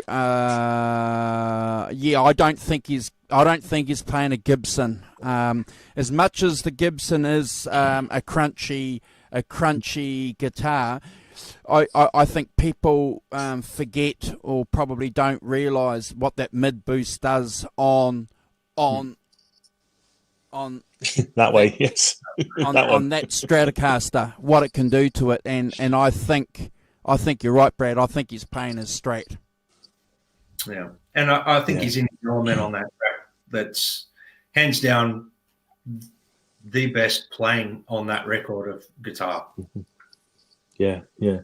I think it's really passionate, isn't it? Really kind of fiery, and it's really, really on it. Eric, he's really feeling it, and if people can't connect with Clapton playing on that track, then you might as well say you hate Eric Clapton, because that to me is where, he gets into the swampy blues. He plays the acoustic stuff. He plays, on this record, he's playing different guitars. You can hear the difference, the hollow body guitars. You can hear the Les Paul. You can hear, but on this track in particular, it's like he was saving that to the last track on the record. He started off with a powerful track, ended up the powerful track. Yeah.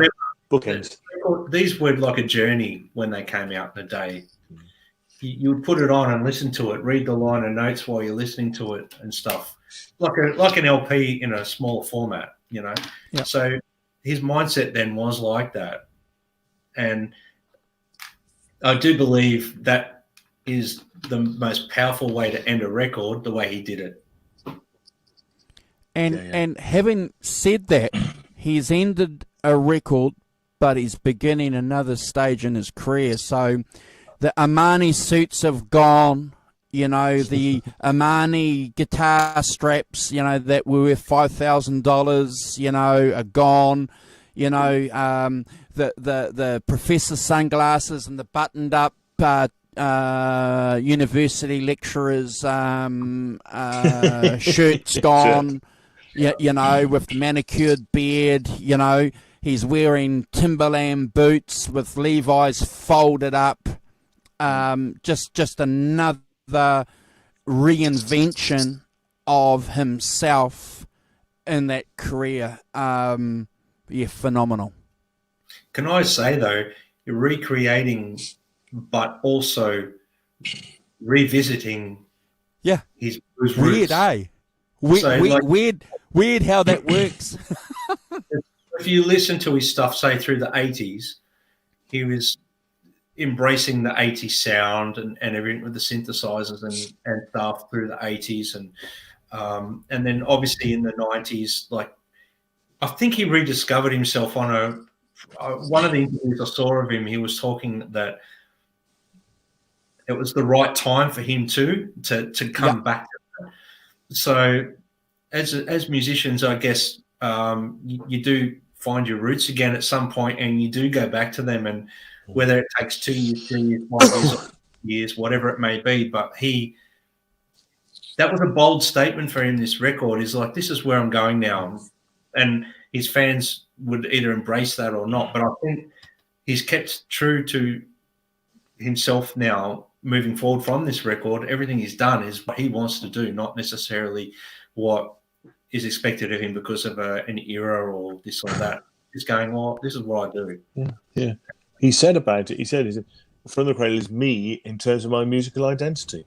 Yeah. It's where he came from, and it's what he means. And kind of wherever he went in after that, that was kind of ground zero again, kind of regrounded him in that blues thing, and then taking it off, and obviously did the stuff with Robert Johnson, and he did the BB King album, didn't he? An album with BB King, and those, was clearly it taking that to what this album reintroduced back, going back to that blues breaker thing, goes back to that blues thing, and then taking it to, doing different things with it. But it was a highway. It was a highway, guys, where we were getting everything from Clapton from that period onwards. There were periods in Clapton's career where people were saying, why aren't we getting the blistering guitar solos, during the 70s there?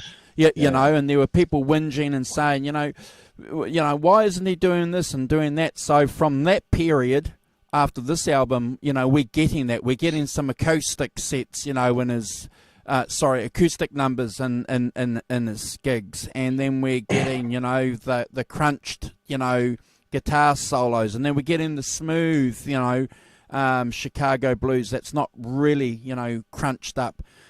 But I think the saving thing for him too, obviously, and he mentions it in his biography, the rediscovery of the blues and getting the confidence to play it, was that the blues saved his life after his son died, and that was the cannonball that was let off with the Unplugged album, because he was thinking of drinking. For a second there, he thought about getting back on the bottle, but then realised that he wasn't going to do it for his son. And the blues saved his life again. Yep. Yeah. And there's a purity in the music, the way he's playing, you can hear it. And I think in one of the interviews I saw through the week that I watched, he did say this record was like he's just left the blues, John Mayall Blues Breakers into that. Yeah. And he said himself, didn't he? That it was going back to that sound, kind of going back to, This is his next step. What people wanted, basically, from that to this. And I have read certain things, and maybe I saw it a few years ago. Clapton saying he was slightly embarrassed about some of the stuff he'd released prior to this from the early days. Somebody's the 80s. The trouble with the 80s is you can spot it's the 80s, can't you?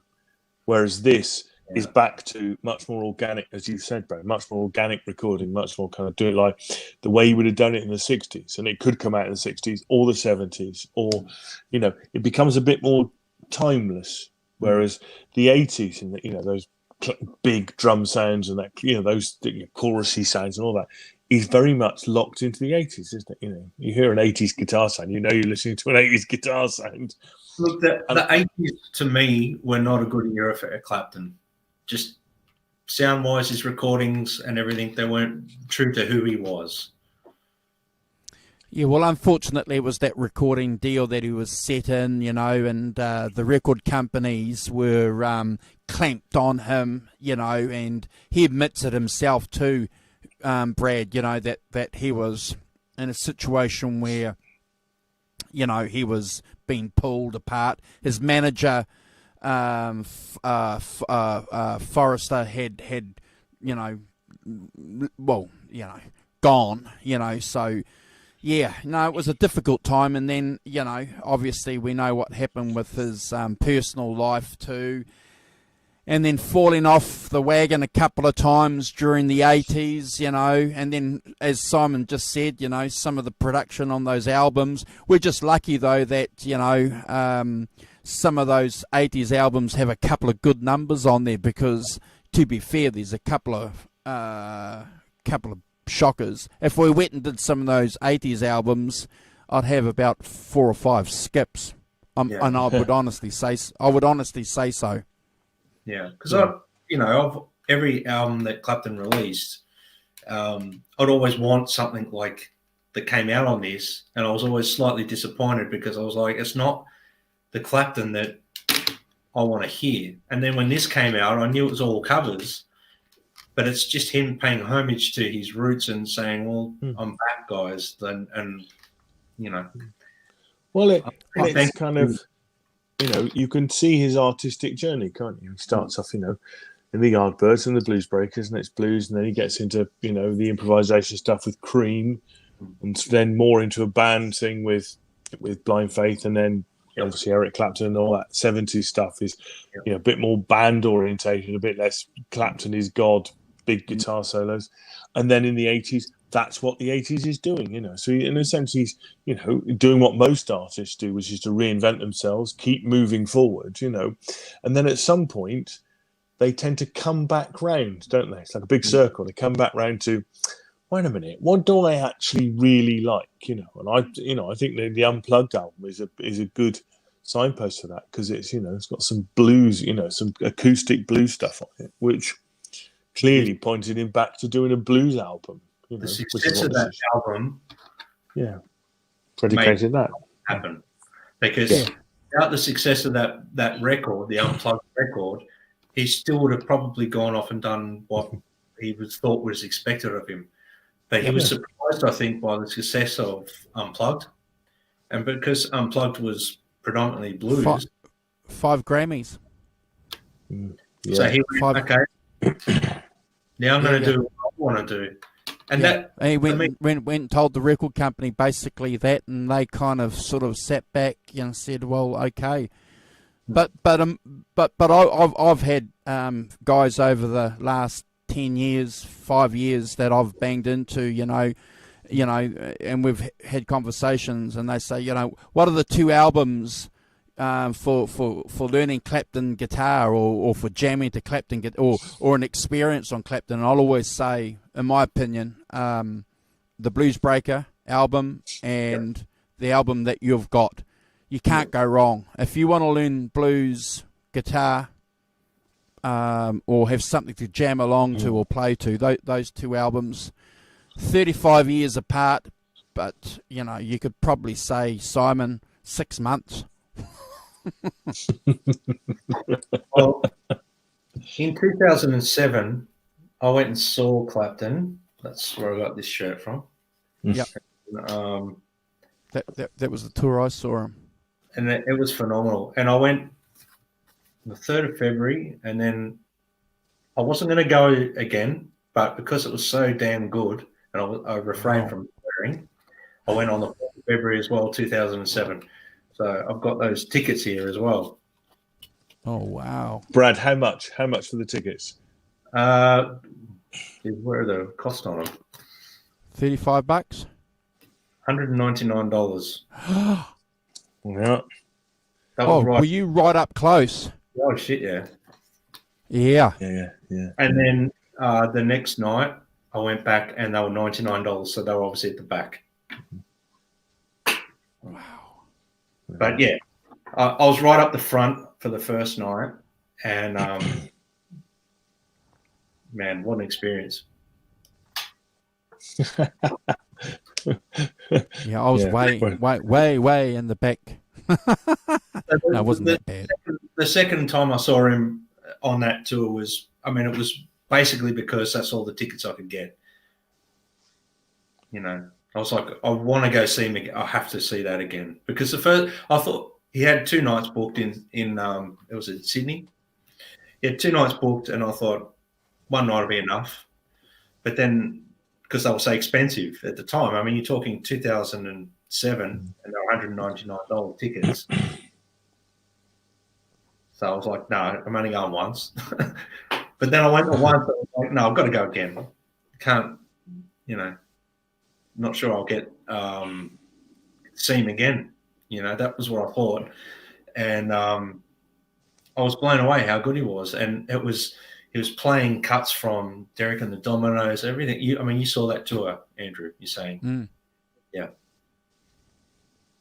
It's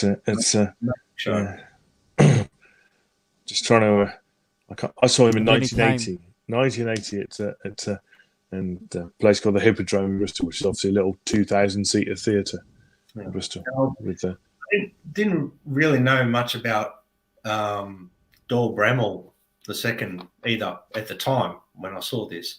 But since then, I've gotten into Doyle Bramall II a lot. Green Light Girl, there's a song called Green Light Girl, and that was a really big thing for me. That song inspired a lot, the fuzzy strat, the tones, the groove, everything. It inspired a lot on my own EP, just that vibe. So you know, I was. Yeah, I always dug him. When he was an archangel, I always thought he was pretty cool. Weird kind of way of playing the guitar, left-handed but strung. Upside down. Yeah, just phenomenal. And had his dark days, drug addiction too. Clapton saved his life. So come with me, boy. Come and play the guitar with me.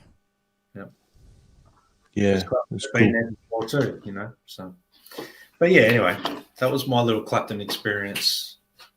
You're a legend, man. You're a legend. $199. I reckon. I don't know. In 1980, it would have cost a $5 probably. A $5. A couple of pints, Simon. Couple of pints, Brad. In 1975, I went to see Led Zeppelin at Earl's Court, right? Oh wow! And the tickets for Led Zeppelin at Earl's Court were £1.50, £2, or £2.50. And you just paid $200 to go see that guy. It's like the difference between 1975 and now. That was one of the biggest bands in the world at the time, one of the biggest concert sets at the time, and it's still only max £2.50 to go and see him. When Clapton came here, he played in 2012, I think. He played at a Vineyard, and the tickets were began at $400. Yeah. Just ridiculous. Yeah. Yeah, I don't know whether he came to Australia too. I think he did, but I think I was gigging the problem with being a working musician is you miss out on some of the gigs you want to go see as well because you have to form things. So people actually don't understand that. As a working muso, sometimes you miss out on seeing people because you're actually playing yourself. so yeah, they are. That's the perils of being a working musician, isn't it? But anyway, I wanted to share that with you. Thank you. Well, I think Simon's got something to show us before we end the show because, guys, we've been going for 2 hours and 15 minutes. And when you said you were going to do a breakdown of this album, I thought, oh, man, that's going to be a long one because, what is it, 16 tracks? 16 tracks, man. It's a long album. Yeah. So this is phenomenal. Yeah, it's a masterpiece. Yeah. I put this on my social media, Brad, but you won't have seen it. So this is the latest pedal, the latest thing you need to have. If I can get it. Oh, don't do that. Do that. See if I can get it to focus so you can read things. Come on. The Nothingizer. I have seen that. Yes. This pedal does absolutely nothing. But I've had plenty of those in the years. Oh, I think that's wonderful. I've had plenty of those. Yeah. Plenty of those pedals before. Yeah. Fantastic. Look at that. This pedal does absolutely nothing, but you need it anyway. Yeah. That's made me laugh brilliantly this week. Made me laugh too. That's a true bypass. Yeah. Robot said it's a true bypass. Yeah, true bypass. It is, Robot. It's absolutely a true bypass in every sense of the word. None more. So you guys who are watching, all 14 of you, tune in Thank you so much. On Saturday afternoon, Australia, New Zealand time. Saturday morning UK time because we're going to have Steve Anderson, also known as the Rum Meister, on. So so tune in for that ride. so that'll be good fun. So that one's the last one we did was about 3, maybe 4 hours. But I'm pretty sure when Steve Anderson's on board, I think it's going to probably go 3 hours. So tune in. We're going to talk Van Halen, and we never get sick of Van Halen because Van Halen does have a connection to the English blues. Brad's going to talk a little bit about Van Halen. He mentioned a bit about what he was going through on Friday night. So hopefully Brad will have a little bit more to. You may be in a situation to say that you've played some Van Halen tracks, Brad. But later on, tonight or tomorrow, whatever, I'm going to start just putting on a whole album and listen to it. So we'll talk Cool. about that then. Yeah. No, that'll be good. It'll be awesome because we appreciate the fact that you tried to jump in there, and Steve Anderson kept on saying, "Where's Brad going? Where's Brad going? Doesn't he like us?" That's when the show. That's when it was funny. That's when it was funny. You guys were having fun, and I was throwing things across the room. Let's just say that. We'll leave it there. Yeah. Don't worry. Leave it there. I think that's quite right. Awesome. Okay. Yeah, Well, cool. look, thanks for hanging out with us, guys. Just before you go, just to make you feel young, Bruce Springsteen's "The River" was released 40 years ago. Wow. Yesterday.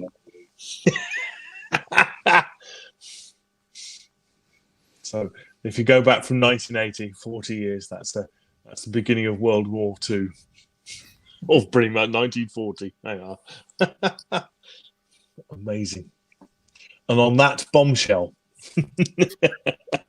thank you very much to everyone who's been in. Robot Master Switch, Warren H, brilliant as ever.